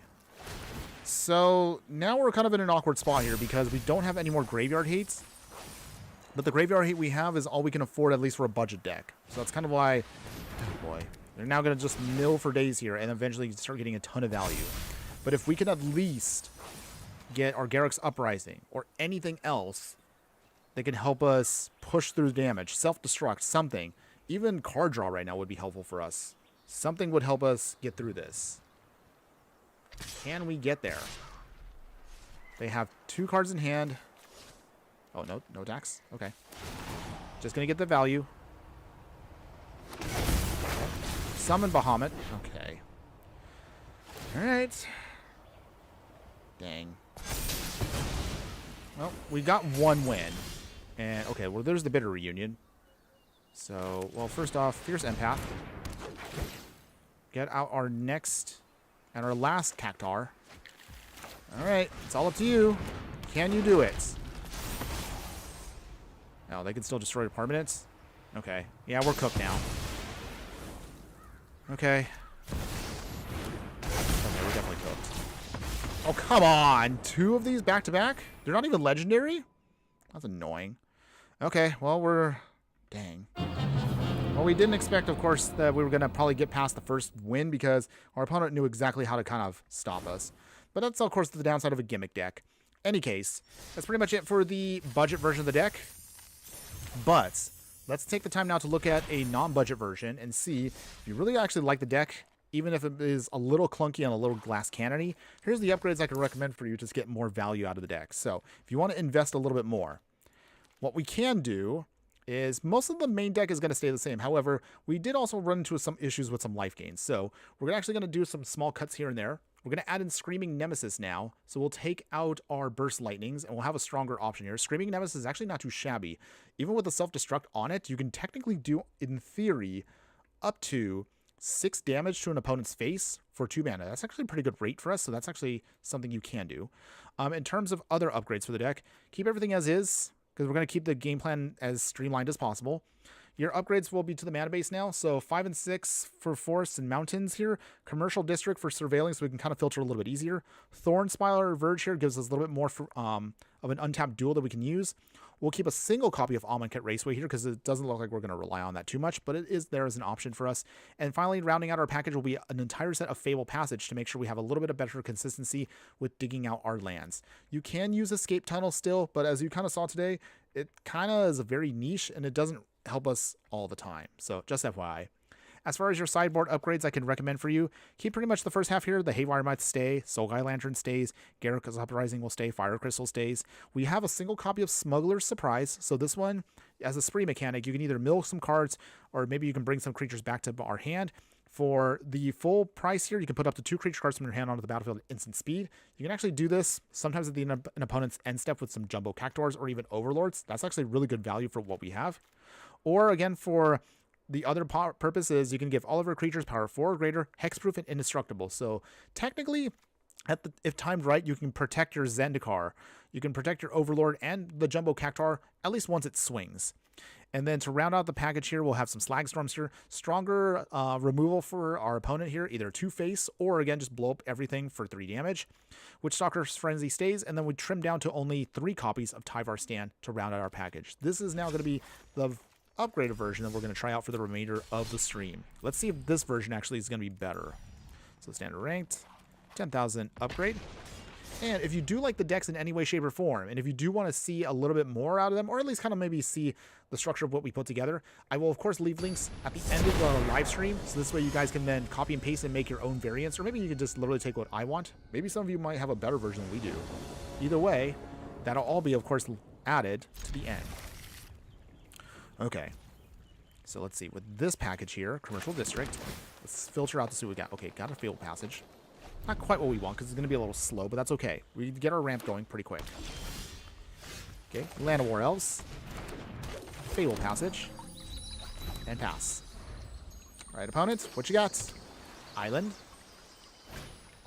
Quarry Steelcutter. Alright, no surprise there. Alright, let's go ahead, sack the land. Let's get out of Forest. Alright. Overlord. Make a land. Swing. Down to 19. Alright, the impending is going to happen soon, which is nice. Opponent. Quarry Steelcutter number 2. Oh boy. Do they turn on both? With burn spells? They do. They burst lightning us, taking away our Land of War Elves. Now they'll swing for 4 at us. Ugh. So annoying. Do we think this card's going to get banned? An honest question for all of you. Do we think it'll get banned? Let me know in the comments below. Get a mountain. Fierce Empath. We're going to dig now for our big Cactus Boy. So he's coming. And this time we'll put a Screaming Nemesis down. Oh, wait. Oh, we can't. I forgot. They just blew up our card. Okay. Never mind. Instead, Sunset Strike Master in its place. Impending is going down. So 2 more. Okay. Let's see. 4 cards in hand. 4 lands. 2 creatures. Slickshot Show-Off coming in. Okay. Opponent. Monstrous Rage. No surprise there. Is this card going to get banned? Quarry Steelcutter and Monstrous Rage. Will these cards be gone at the end of the month? Let me know, everybody. We will see. 3, 4, 5, 6. Okay. Let's block here. And block here to sponge the hits. Opponents. Anything else in hand? Okay. Down to 4. So we have enough here to kind of cast bigger stuff, but it's too late. Again. Okay. Down to 1 on that impending, but we're a little too slow for the mono, or I should say, is it prowess deck. Slickshot Show-Off again. And that is game. Well, off to a good start as always. Well, it is what it is. This is what you expect from ranked matches. You can't always expect that budget or even non-budget jank decks are going to be able to get your victories in because you do have opponents that are trying to actually play serious, but it's fine. It's fine. I still were able to at least pull off a couple times a day the hit here, so I am glad we were able to pull off a handful of these wins. Let's see if we can try to score a couple more. I'm feeling it. We can do this. We can do this. Yeah. It's time to duel. Okay, so with that, okay, so we got the Cactuar in hand, which is great. Fierce Empath in case we need to get another one. Land of War Elves and the Self-Destruct. So this is the dream if we can get it to go off. We will try. Island. Forest and Land of War Elves. They're opted. Okay, which digging for opponents? Digging for removal. Mono blue. Okay, nothing yet. So, Verge. We will Overlord of the Hauntwoods. Opponents. Moment of Truth. Okay, so they're digging. What are they digging for, though? What could our opponent be trying to do? Okay. Oh, we have a Spell Pierce. Okay. So we're slowly building up what we need. Very, very slowly, but we're getting there. Sleight of hand. Are they mono blue? Are they a tempo deck?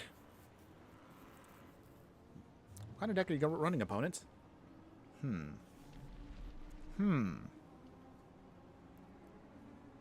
guess we'll find out.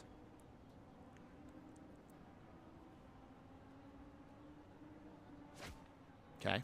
Still thinking. 2 mana open and 6 cards.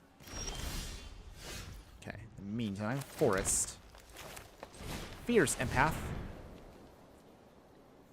If they have a counterspell, we can definitely pay it. Okay. Digging out one of our Cactuars. If nothing else, this deck is pretty consistent with how it can do its thing. We just need to get the right matchups going.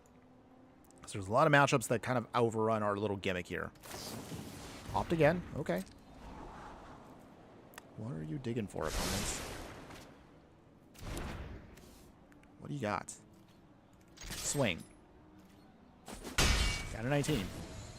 The impending, slowly but surely, is getting there. Alright, what do you got, opponent?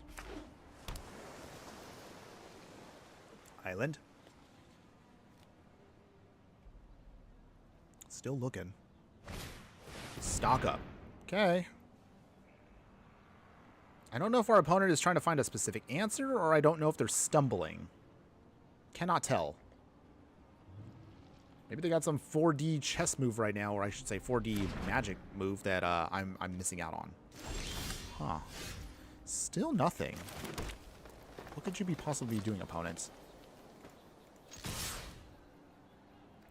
Okay. Anything? Anything?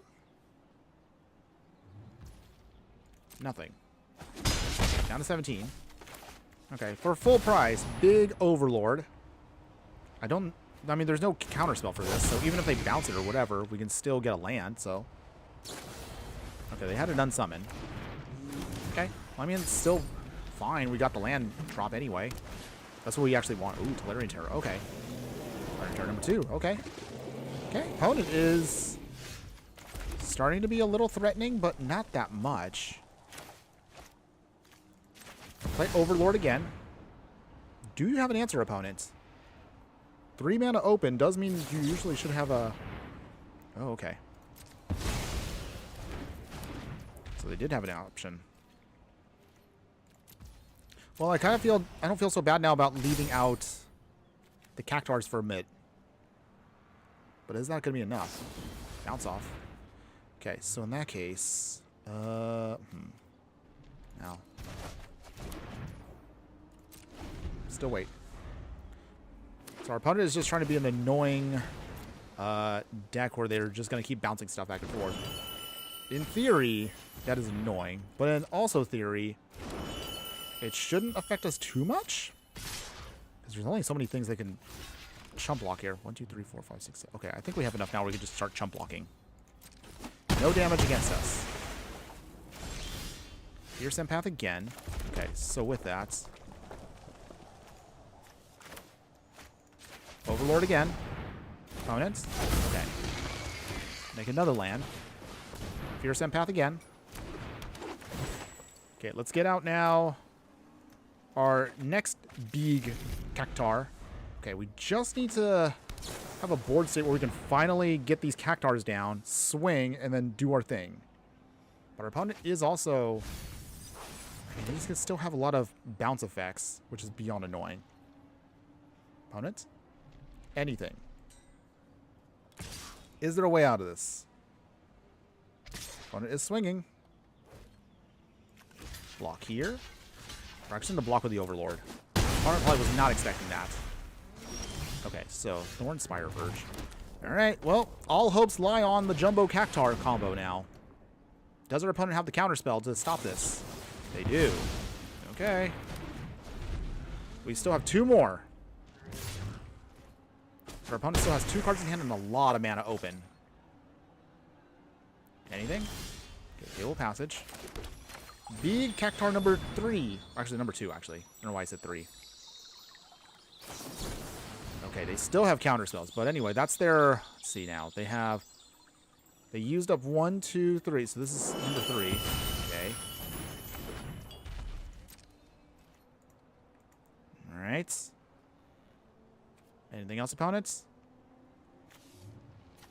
1 card left.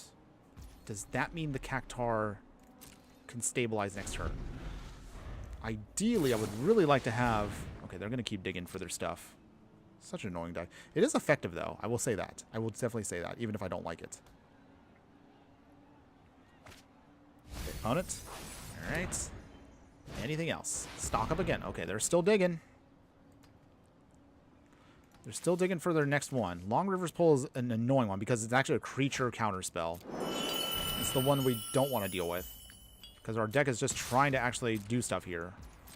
Don't get me wrong, though. We played our own variants of tempo decks in the past, but I would like to get at least one win here with our non-budget one. Alright, let's put down a mountain. Okay, opponents. Another mountain. Okay, so in that case, Cactuar number 3. Is this enough? Okay, so we got that down. Does our opponent have anything else in hand? Nothing yet, I'm guessing? Okay.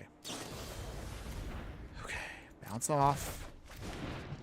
They literally can just stall us out here for another turn or two and we'd be dead. Stock up again. Wow, they just... It's all just nothing more than just digging out their annoying pieces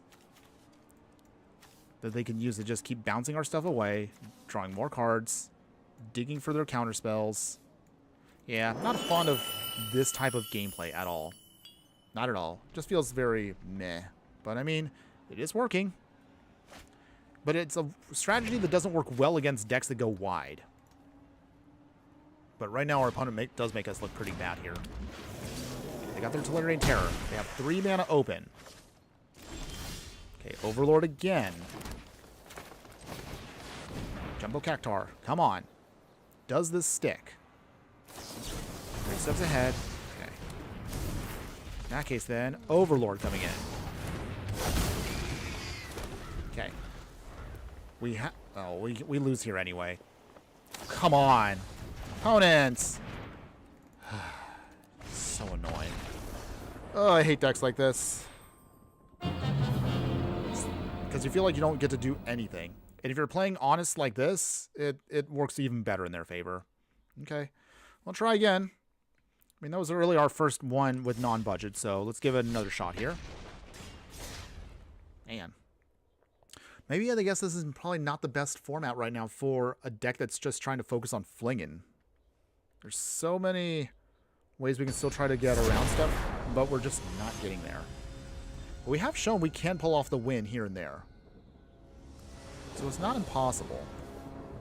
Okay, in the meantime, let's see. Okay, we can get there with this hand. Slow ramp, but it is doable. Land War Elves to get it started. Okay, about it, what you got? Just dig out 1 land and we should be good to go here. Opponent. Playing Azorius.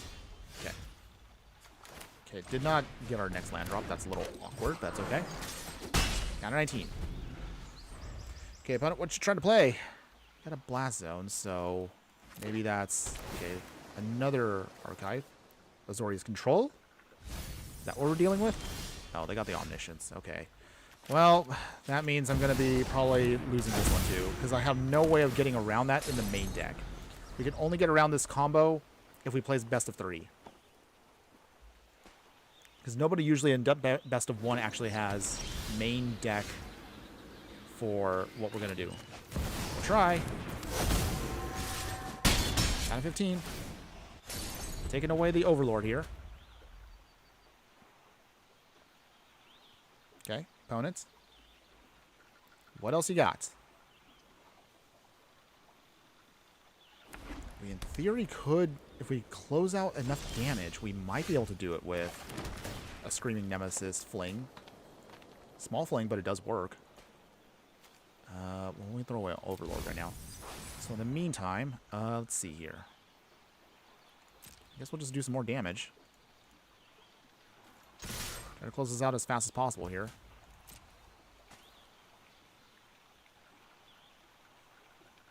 Opponents. Down to 10. Impending ticking down.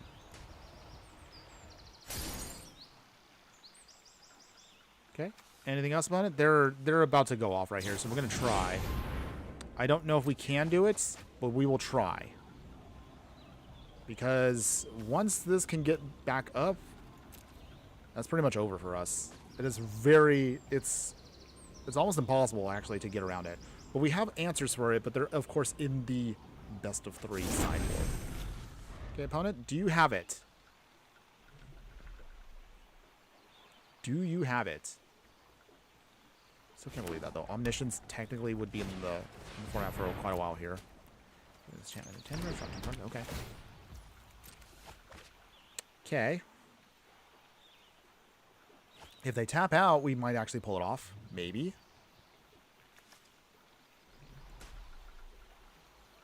I don't know. I mean, if our opponent taps out here, we can get the win easily here coming up. Come on, tap out, opponent. Tap out, tap out, tap out. You know you want to. Come on. If we can tap out, we can do a little, do baby fling. Opponents, come on. Can't take too long here. Anytime now. No. Okay.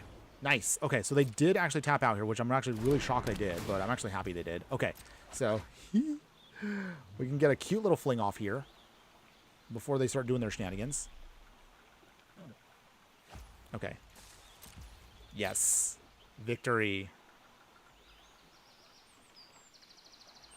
Okay. Gotta throw away a card, opponent. I honestly thought they had it. So we can surveil. Evasion is end card. I guess we'll just keep that on top.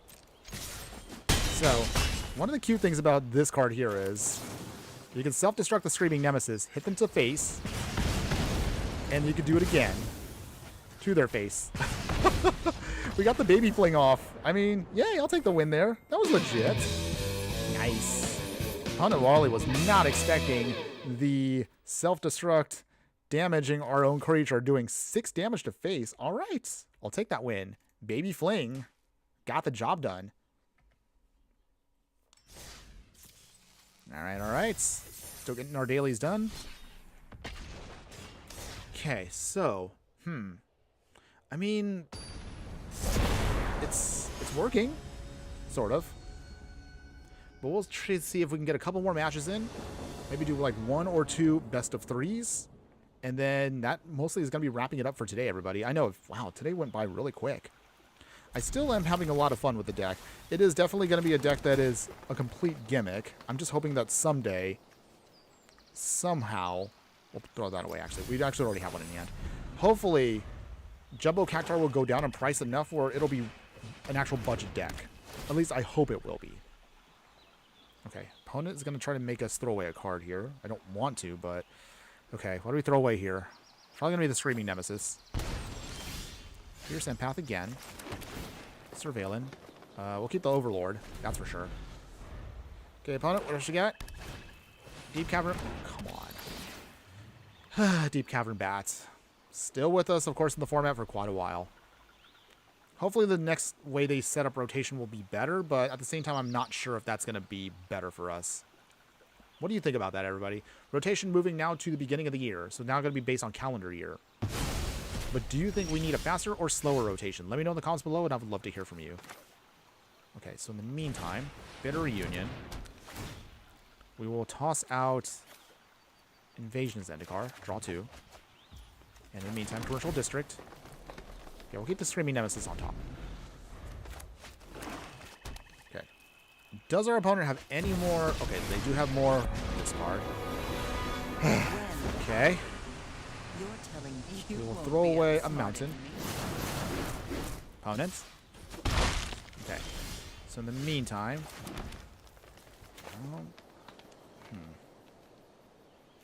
I guess we'll do it this way. Overlord of the Hauntwoods. Make sure we get our land drops going. And pass. Okay, so opponent right now manages to strip away our key pieces here. Drop it. Use the Screaming Nemesis.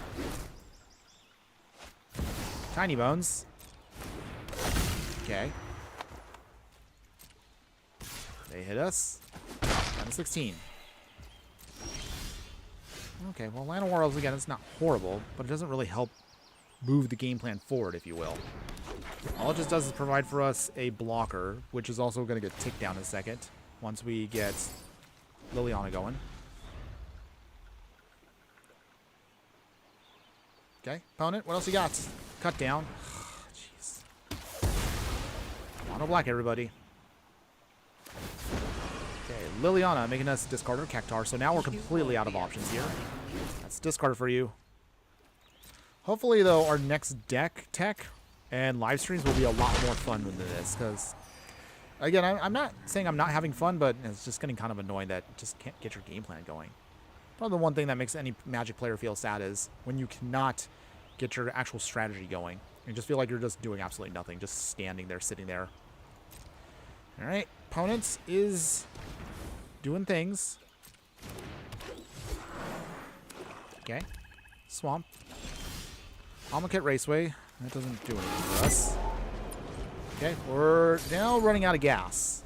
Completely out of gas. Our opponent still Dark Confidant. Okay. Well, I actually never thought we would see Dark Confidant again in Standard. This card used to be one of the most powerful pieces you could play. But now it's been reduced to, like, not much. It's not worth the value it used to be. There's just so much more better card draw now out there that doesn't hurt you as bad as Dark Confidant does. Wow, how the mighty have fallen. Alright, Fierce Empath. They steal that from us. Can they actually dig out a big creature? Do they have one that's mana value 6 or greater? Okay, they do not. Okay, we'll give it one more turn here, and otherwise we're just gonna... Oh, come on, deck. Alright. Well, and that is game. Even if I bring out the Overlord, Liliana ticks it down and just gets rid of it, so... Dang. Wow, we're losing a lot today, and we're going down in rank. That's a shame. Alright, I mean, I could probably rally it back together with my actual real decks, but that's not what we're focused on today.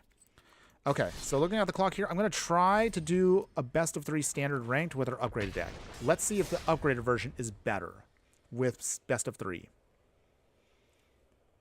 Okay, so trying this again here. Come on, deck. You can do it. I believe in you. I know you can do it. It's time to do. All right, let's do this. Play first. Okay, so we have all of our ramp. That's good. We will play Commercial District first.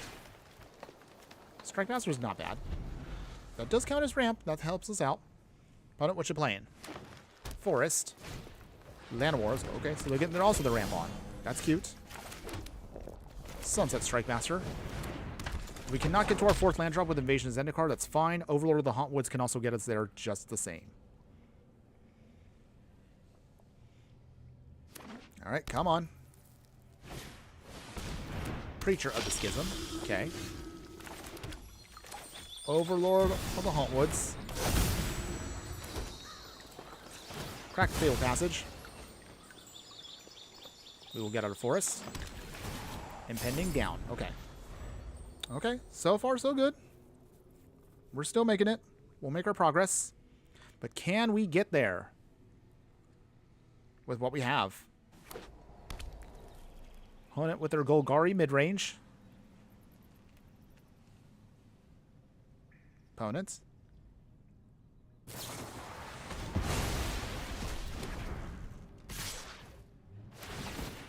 Alright, creature doing his thing. Down to 17.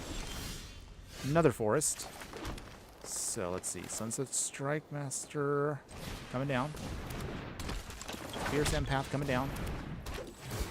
Let's dig out our big Cactuar. Big Cactuar. Okay. Take it down the Impending. The Overlord is coming soon. That's coming soon. Hopefully we can get there. Fountain Ports. Anything else, opponents? Anything else? Sentinel of the Nameless City. Making a map token. Okay. Opponent's putting up a good board state now. We just need to get around things. Opponent can swing if they want to. They do not. Okay. Ooh, okay. So we got, of course, now the self-destruct ready to go. That's nice. Okay, so we just need a little bit more time. This will get us the remaining pieces we need. And we will pass. Okay. Pending ticking down. So that's 1, 2, 3, 4, 5, 6, 7. If Sunset Strike Master survives, that's 8. Okay, Jumbo Cactuar, that's good. If we can just haste him in, That's the last thing we need to do. So Bitter Reunion will be great here because I don't think he'll survive a turn. Okay.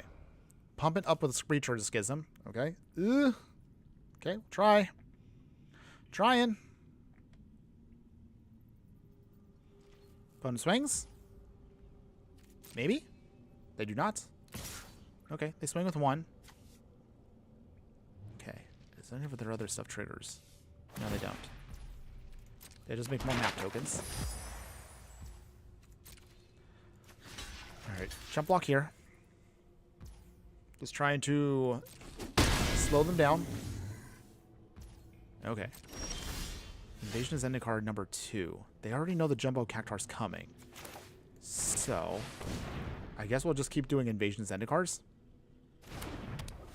Okay, just keeping up more lands. So we have enough to start doing our ramp stuff. Okay. And, oh, okay. I guess we're just going to go all in right now. All the lands we need.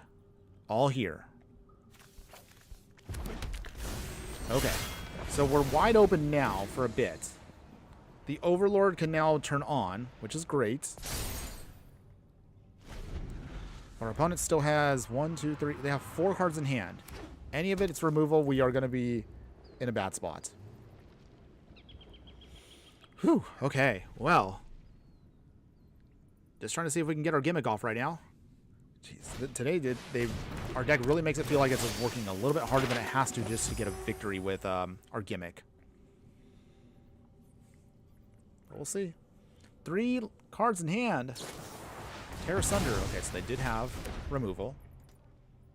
Okay, if we can get to, like, literally all we need right now is just to be able to haste in the Cactuar.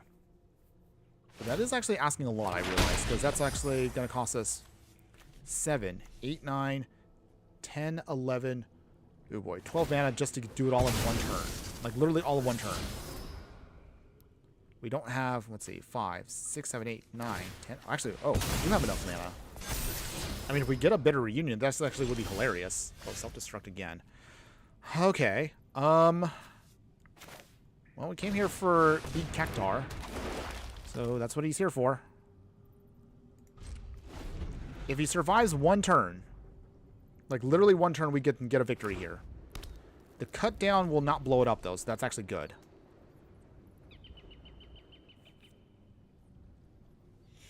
Opponents? Anything else? You have a cut down in hand. No, you want to use it. Okay.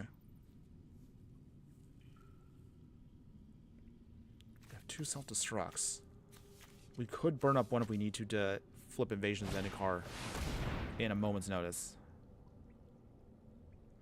Okay. Okay. Well, there goes that game plan. Okay. So in that case then, I don't know what to do now. Our opponent managed to get us with Gix's command, which I did not think they actually had in hand.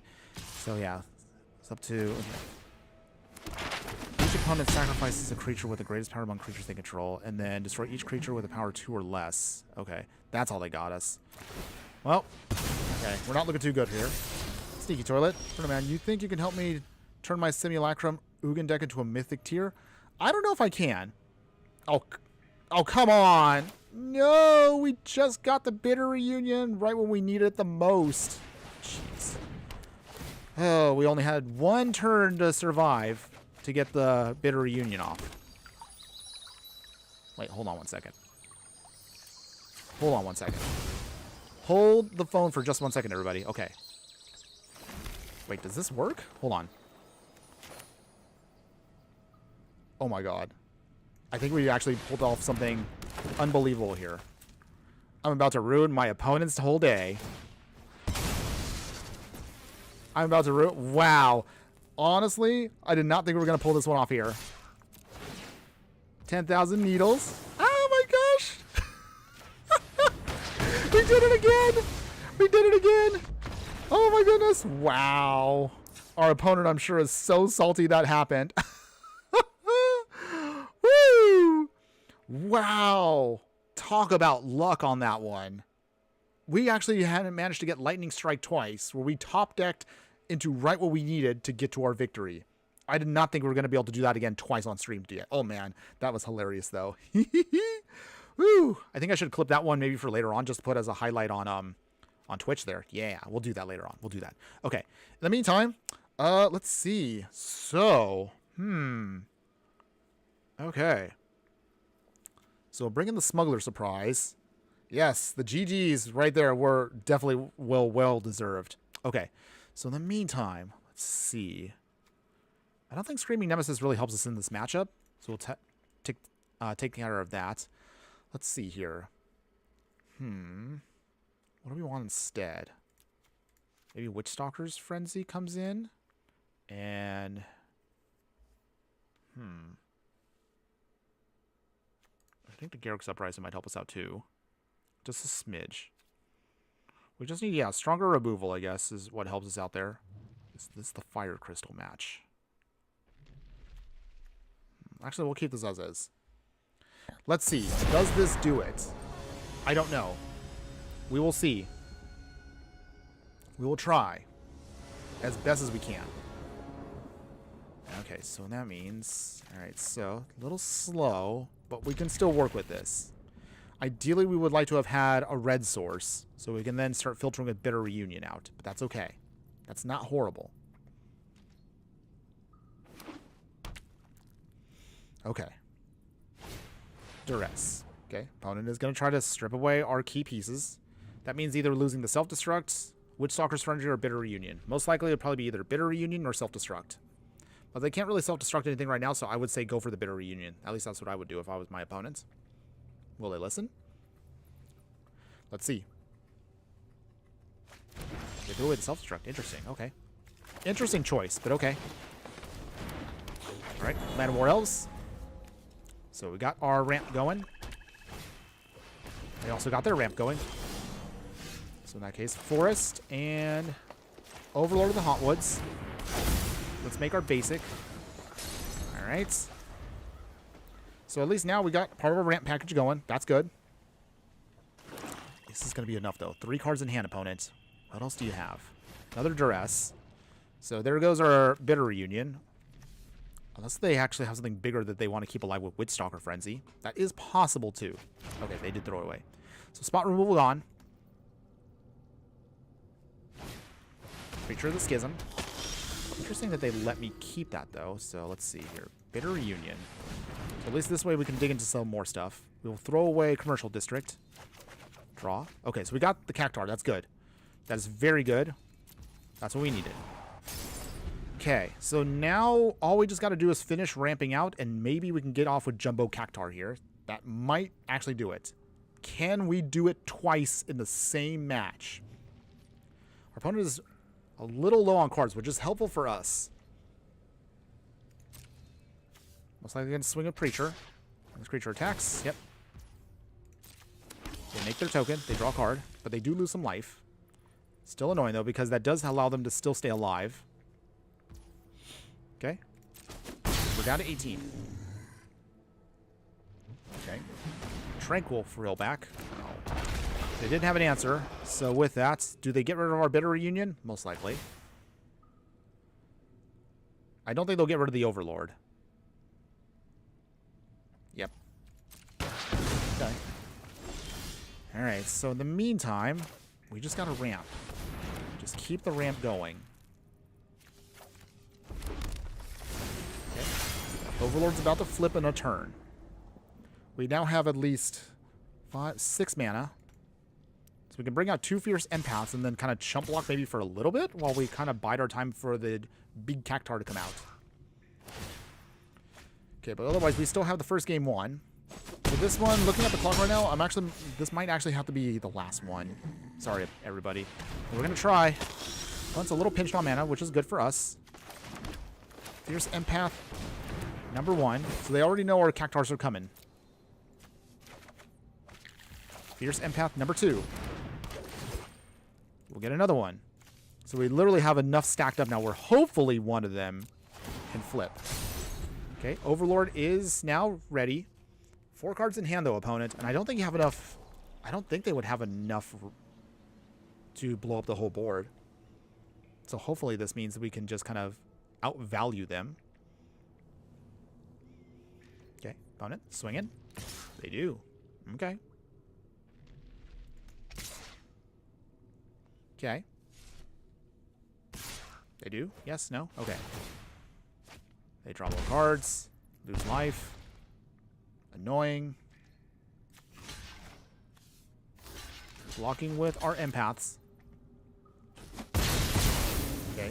Still at 11, they're at 17. Is there a way out of this? Can we do it? Oh boy. Another self-destruct, though. We got plenty of layers to kind of insulate ourselves, but I don't know if we can do it. We can try. So in that case, then, swing here. We can make a basic. That's good. Even if they blow it up right now, we still get the land drop, so that's nice. Opponents? Do you have removal? Do we get to flip our invasion? Okay. They chump block. Down to 18. Or actually, up to 18. Okay. All we just need to do is just survive the tap down. Which is going to be very hard because our opponent does have a variety of removal. Come on. Our opponent can't have it. Sheoldred's Edict. Okay. Dang. Okay, Overlord goes bye-bye. Okay, 4 cards in hand. They can still get a bunch more with Preachers, so... Wow, it's such a good card. I actually don't use this card myself. I have a copy, but I just have no use for it in any of my decks. Okay, Preacher of the Schism still doing its thing. It's doing schisms and isms. Okay. No blocks. Okay. Did we get there? Did we get there? Does our opponent... Okay, oh my goodness. Did we do it? Is this it? Did we get the victory? Okay, waiting to see if our opponent has any other answers. I think we got there. And to the face. Do you have an answer, opponent? 10,000 to your face. Oh my god, do they have it? You have one other answer. Okay, Terror Sunder. Oh my goodness. Did we get it? We have to do it 2 times. Self-destruct a 2nd time. Is this it? Oh my goodness. Anything else, opponents? Come on. No. No way. No!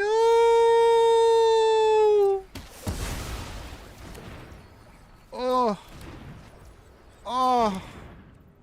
Oh my goodness, that was so heartbreaking. Oh no. They actually had 2 answers. Oh jeez. Oh boy. Okay. Well, that was absolutely sad. They actually had 2 whole answers in hand for us, ready to go. Dang. Maybe we should have put in the Tyvar stand on top of that. Well, so this one might be a bit of a wash now. We might actually have to go to game 3. Creature of the Schism number 3. Oh boy. We don't really have good spot removal for this deck because we're relying so much on just pushing through the damage with the actual Cactuar. Unfortunately, though, our opponent has the right answers for us. Something to consider now for the future deck itself. Down to 7. We can still cast another Cactuar, but we're going to be dead at this point. Commercial District. Fierce Empath. Well, it doesn't really help us now.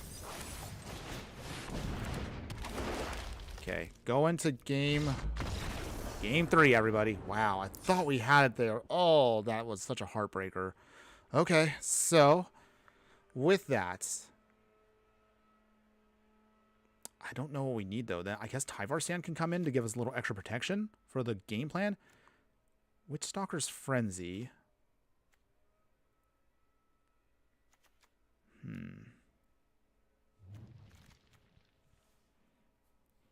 Okay. Do the Witch Stalker's Frenzies help us a bit? I don't even know what I want to cut now. The Tyvar stand helps us out a bit.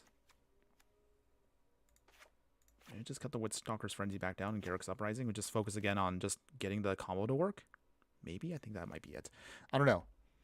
I'm not sure now, everybody. Not sure. We came close on that second one, but this is it, everybody. Can we try to pull this off one more time? All or nothing now. The final one for today. Is this going to be it? Can we get the victory, or will we get sunk? Well, let's try. We'll try. Our opponent knows our game plan very well here. Maybe a little too well, but we're trying. So we can dig up with our Fierce Empaths here. Okay. Forest. Opponent. What you got? Can't even put down the Strike Master just yet, so that's kind of annoying. Okay, Raceway down. Okay, so Land War Wastes. Dread Knight, drawing a card. Okay, opponent's got lots of good value with their card draw. Overlord. Okay, making those lands. Taken down. So with that, maybe we could just try to go for more of just a classic beatdown? I don't know. I want this all to go off as best as we can. But it is definitely not an easy situation we put ourselves in. Bitter Reunion. So let's see, with that. Passage. 5 mana open. Bitter Reunion. Throw away the Strike Master. Draw 2. Okay. Sack the Fatal Passage. Okay.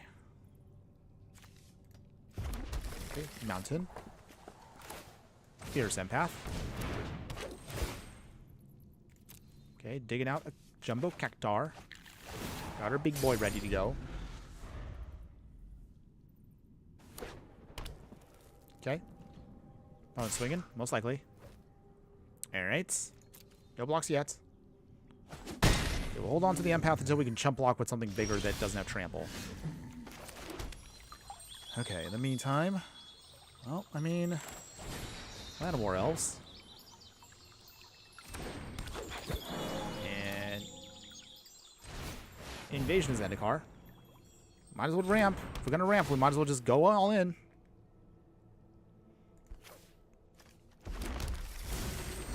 Activate here, Fatal Passage. Digging still. Get it mounted. And pass. Okay. Overlord is ready to go soon, but we will try. We have a Jumbo Cactuar in hand.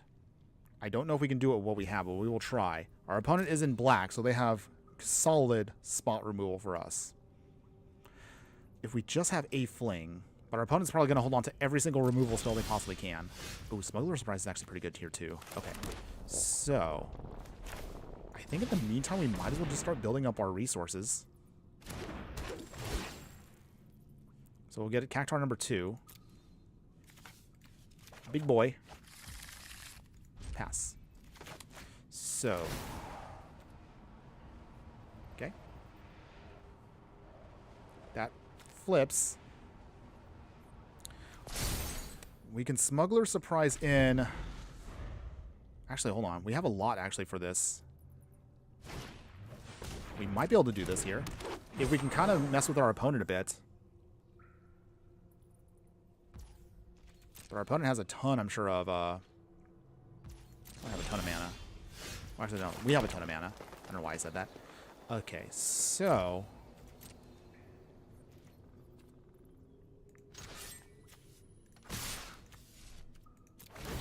Okay, making tokens. So the way we can do this is... Okay, so that will cost 1, 2, 3, 4, 9 mana to do everything. But 9 mana to get in 2 7/7s is actually pretty good for us.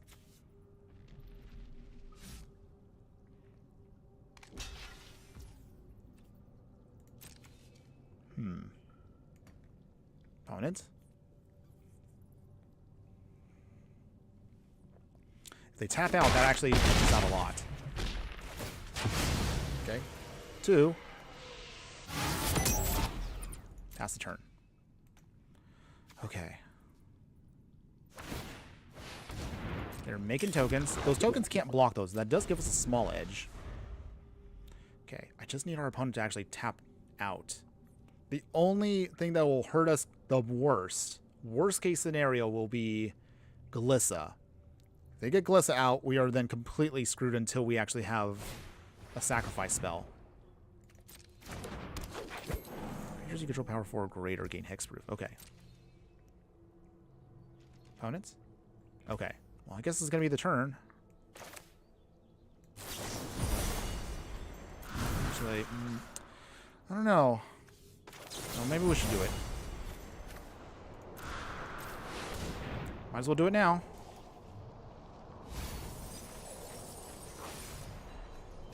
Up to 2. Put 2 Cactuars on the battlefield. Instant speed.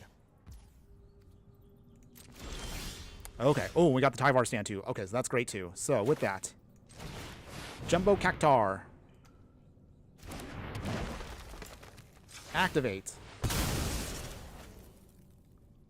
Big swing here. Like literally the biggest swing I think I'm ever going to do here. That is 30,000 damage going to their face if they do not block it.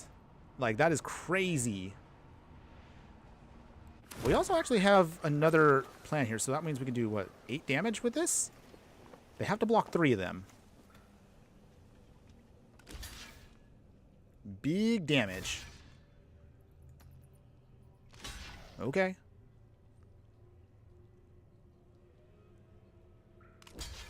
Okay. Okay, that's 11. Opponents? I don't think I'm ever going to ever see again that much damage going to an opponent's face.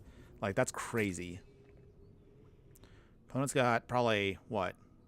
Maybe... Okay, so they do have something. I know they have to have something. Do they have a protection spell? Do they have anything?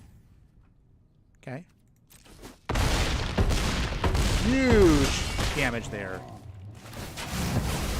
Okay, they're down to just 1 wee little Phyrexian Might. Okay. Is this going to be enough? One of our Cactuars has to survive. Just 1. Okay, so... They have so much... maybe they don't have enough in terms of their spells? I don't know. Ooh, Maelstrom. Oh. There we go. Okay. I'm sorry, opponent.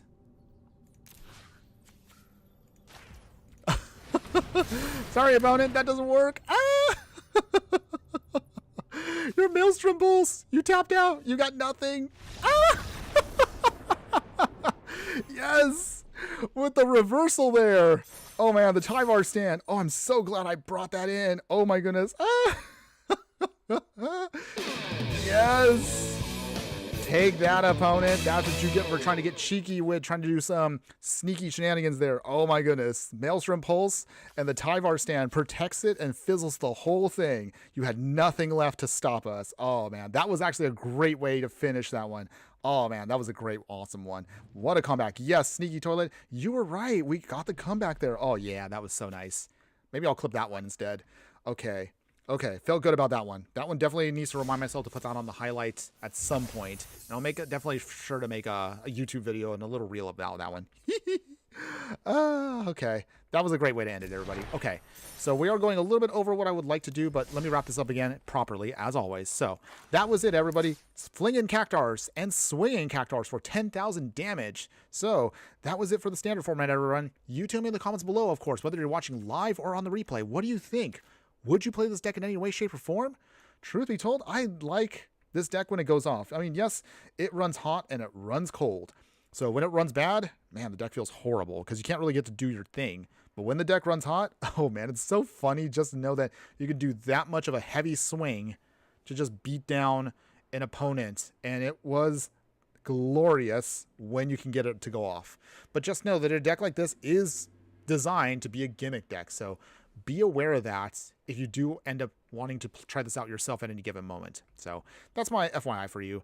Having said that, there is also one other variant of this deck that I thought of, but I'll probably talk about that maybe in the future, maybe with another, maybe in another way. Because the other way I thought about building this, actually probably could just explain it right now real quick since I got a little time to squeeze in. So 10K, I'll just name this one the alternative one. So I played around with this other version, but I didn't really get a chance to do it. So say maybe you do want to play this, but maybe you don't want to spend a ton on the Overlord of the Hauntwoods, which is totally understandable. What if you wanted to get this deck as cheap as you could? If you cut the Overlords and instead put in Summon Fenrir, it kind of does the same thing. You still get a creature. You still get a basic land out of your deck. So it is doable with that. And if you want to take it another step beyond that, there's another option you can do with that. So Rydia here, Summoner of Mist, actually can help you out with that as well, because you can bring back that Saga if you want to just do a little bit extra more. So to do that, most likely I would say it would be tricky. I would say maybe cut 3 Bitter Reunions and put in 3 Rydia. So with this can allow you with the landfall ability to keep digging through your deck to get what you need. Then you can use the summon ability to summon Fenrir if you do end up putting them in the graveyard, reanimating them, using them for more value. This is going to be an alternate way if you want to look at this. But that's just, again, something I was kind of spitballing around, but I never got a chance to really kind of test out. But again, for those of you that want to play as ultra budget as possible, at that point, the deck would only be 5 rares. So realistically, that is probably the cheapest version of this variant you can do. Having said that, the upgraded version, of course, is definitely something that was very satisfying. And I did like that we managed to pull off the sweetest of victories in that last match there. Man, that one's going to be so much fun to edit later on. But otherwise, that's pretty much all I can say, everybody. As far as which one I would say, there's nothing wrong with going with the budget version. The non-budget version doesn't give you too much value. I mean, it's still solid either way. So your mileage varies depending on how you want to build it. I will definitely say one thing for sure is I'm kind of glad I did not put in... I'm glad I used Bitter Reunion, because Bitter Reunion was much more effective for the deck than the original plan. Trying to get start your engines going with Amonkhet Raceway, it did literally next to nothing. So I don't know how I feel. Maybe I would probably actually even cut Amonkhet Raceway, because it really didn't help us out that much, at least not enough to justify it in the deck. Another option I would say, if you want to give yourself maybe some other upgrades or at least considerations for things. So I did see another option. Let's see, it's in Duskmourn. So Enduring Courage is also something you can use as well. So if you don't care for Screaming Nemesis, we did get one sneaky win with it. But if you want to, maybe, I don't know, like you can cut all of these if you want to and put it in Enduring Courage too. Enduring Courage also would give your Cactuar immediate haste, and it gives all of your creatures haste and a power boost. Even if it dies, it still comes back as an enchantment. So that's an alternative you can do if you want to kind of play around with a little bit here. Your mileage varies however you want to, but I'll still put up for you the core version of the ones we played today on stream and links once we're done here in just a little bit. Sneaky Toilet, how much do you think you pay per month for crafting materials, if you don't mind me asking? Good question. If I was to answer that honestly, I actually don't, I try not to spend anything except for maybe the pass and when a new set comes out. So that's kind of how I limit my spending. Like, I don't like to admit that I spend money on a free-to-play version of Magic, but let's be honest with you, I'm a content creator, at least part-time, so I do have to spend a little bit of my own personal money just to try to get this to work. So in order for me to make this work, normally I try to at least play a couple of drafts with the free value that I get. So the draft tokens I'll use later on to hopefully generate just enough gems, so then I can then purchase the Mastery Pass. Because usually, if you can get at least like enough wins where you can get enough gems, you should be able to, in theory, kind of go infinite with draft/Mastery Pass. The Mastery Pass will also give you gems back, which you can then reinvest into doing more drafts and then maybe getting some tokens. The tokens, of course, would help you, of course, pay for everything for free. So kind of, I know that was a convoluted answer, but I guess to answer it, at minimum, if I was to pay out of my pocket right now, just enough to get the Mastery Pass, so we can get, of course, those gems back and gold, get a ton of value from getting a bunch of extra packs, and then from there, try to reinvest a little bit of that into drafts. So this way, if I was to do this, like, what is it? Hold on. Oh, I don't know where I'm going right now. Okay. So yeah, so if we were to do this and then like Premier Draft.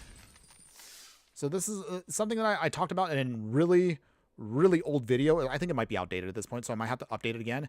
In theory, and this goes for anybody out there, if you can do at least halfway decent with drafts, get up to at least 3 wins, you get 1,000 gems in 2 packs. If you can do this at least 3 times, or if you're good enough to make it all the way to the end, at least make it to 3 wins on 1 round, or get up to at least enough gems right here, invest that into a mastery pass, you'll get gems back, and you'll get some tokens. Use the tokens to then reinvest in the next draft, and then just kind of repeat the cycle, so that way you can get a bunch of stuff. Some people argue that if you're really good at draft, you technically can get all the cards, and you actually will not have to craft anything, but that does take a long amount of grinding, and you have to be very good at drafting. I am not good at drafting, and I honestly don't have the patience or the care to draft, especially because when you're a content creator like me, my focus is to build decks ASAP. I'm not the kind of person that will draft on stream.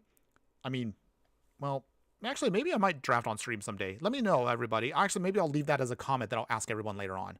Would you all like to actually see me do a draft? So let me know if you actually want to see that. We can do one stream where maybe I might do a draft or 2 if you guys are interested. Again, not the best at it, but I have gone one time, a couple times I've gone all the way to 7 wins. It's rare, but I have done it. So that is something to think about is, again, if you want to generate more for free-to-play players out there, try to be at least halfway decent at draft to get a couple wins. Reinvest in a mastery pass. Get from the mastery pass as you grind up. You'll get your stuff here. You'll get your packs. At some point, you should be able to get a token or 2 with the gems that you can generate. Sometimes they don't. Oh, there it is. Hold on. There you go. That's the draft token. Use that draft token to reinvest in a draft to get more gems, so that way you can buy another mastery pass down the line. Save up your gold for packs. That's what I would recommend for you guys as much as possible. Try not to spend your gold on drafts, unless if you really want to. If you think you're really good at drafting, then by all means, use your gold to get gems from your drafts and then reinvest into whatever you want to get. So I guess that's kind of the best way to do it. But again, if I was to actually spend actual hard money, it mostly comes from the bundles before a new set drops. So for me, that's $50. Yes, I know that's my own money, but I do have a big boy job. So $50 to get 50 packs, crack all the packs, get a bunch of wild cards generated from here, and then from there you can reinvest and, put together what you want. And then saving up for gold, I usually start saving gold at about once I know preview season begins for a set. So with Final Fantasy, once I knew when preview season was going to begin, I immediately stopped buying packs for Tarkir Dragonstorm or any other set and started saving. By that point, when we got to the set a couple days ago, I actually had enough where it was about 50,000 gold, along with the 50 packs I bought for $50. So that's honestly 100 packs I got, $50, 50,000 gold, and that got me, I would say, actually, I can check right now real quick. Oh, Cookie! How you doing, my fire friend? Hopefully, again, you're having a wonderful day where you're at. You're kind of in the middle of me kind of ranting about how to generate cards for decks in Arena. So real quick, and I'll let me wrap this up real quick for you all. So, as far as kind of help generating your revenue. So after cracking over 100, I think it was 110 packs currently right now from Final Fantasy, I already have like 90% of the deck, or at least 90% of the cards. That's from about 100 packs. Maybe about another 10 packs throughout the past couple days. So 110 packs got me to 90% of the cards already, which is actually pretty nice for me. As you can kind of see from the chart here, it helps kind of indicate to see like what you're missing. So I'm still missing quite a few mythics and some rares, but at least I have a good majority of it where I can then craft the remainder if I want to. I still have a decent amount of stuff to craft, but I gotta also be careful because I don't want to craft too many things and run out of cards. Like literally for the last one, man, Tarkir Dragonstorm burned me out of like all of my mythics. Something I usually never happen. Usually I always end up losing all my rares. But again, I know that was a very long convoluted rant, so hopefully that kind of answered your question a little bit about what you're trying there. But okay, that's pretty much it, everybody. In terms of that, yeah, I'll ask one more time, maybe in a poll on maybe Sunday. If you guys want to see me maybe do like in the future, like a live stream draft, let me know. Maybe we could do like a Final Fantasy draft. I haven't actually done a draft on stream, so maybe it might go well, or maybe I might just fizzle out completely. Either way, I'll leave that to you guys in the comments or in the poll. Possibly Sunday is when it's going to go up. But otherwise, that is it, everybody, for the final part of the stream. So wrapping it up real quick, here's again what I'm going to do again, as always, because you've all stuck around this far, my true fiery friends, you kind of get a little sneak peek as to what's to come. So our first deck tech coming out, and I'm super excited for this one, Sephiroth Sacrifice, everybody. You're going to get a little sneak peek right here of the deck itself. The full breakdown will be going out. I'm working on that video as we speak. So we're going to finish up the edits for that one over the next couple nights when I'm, not working. And then we'll just try to wrap this up quick using Sephiroth here to sacrifice a ton of stuff for value. But that's going to be the whole game plan for you, everybody. The upgraded version, of course, will be talked about briefly in that video as well.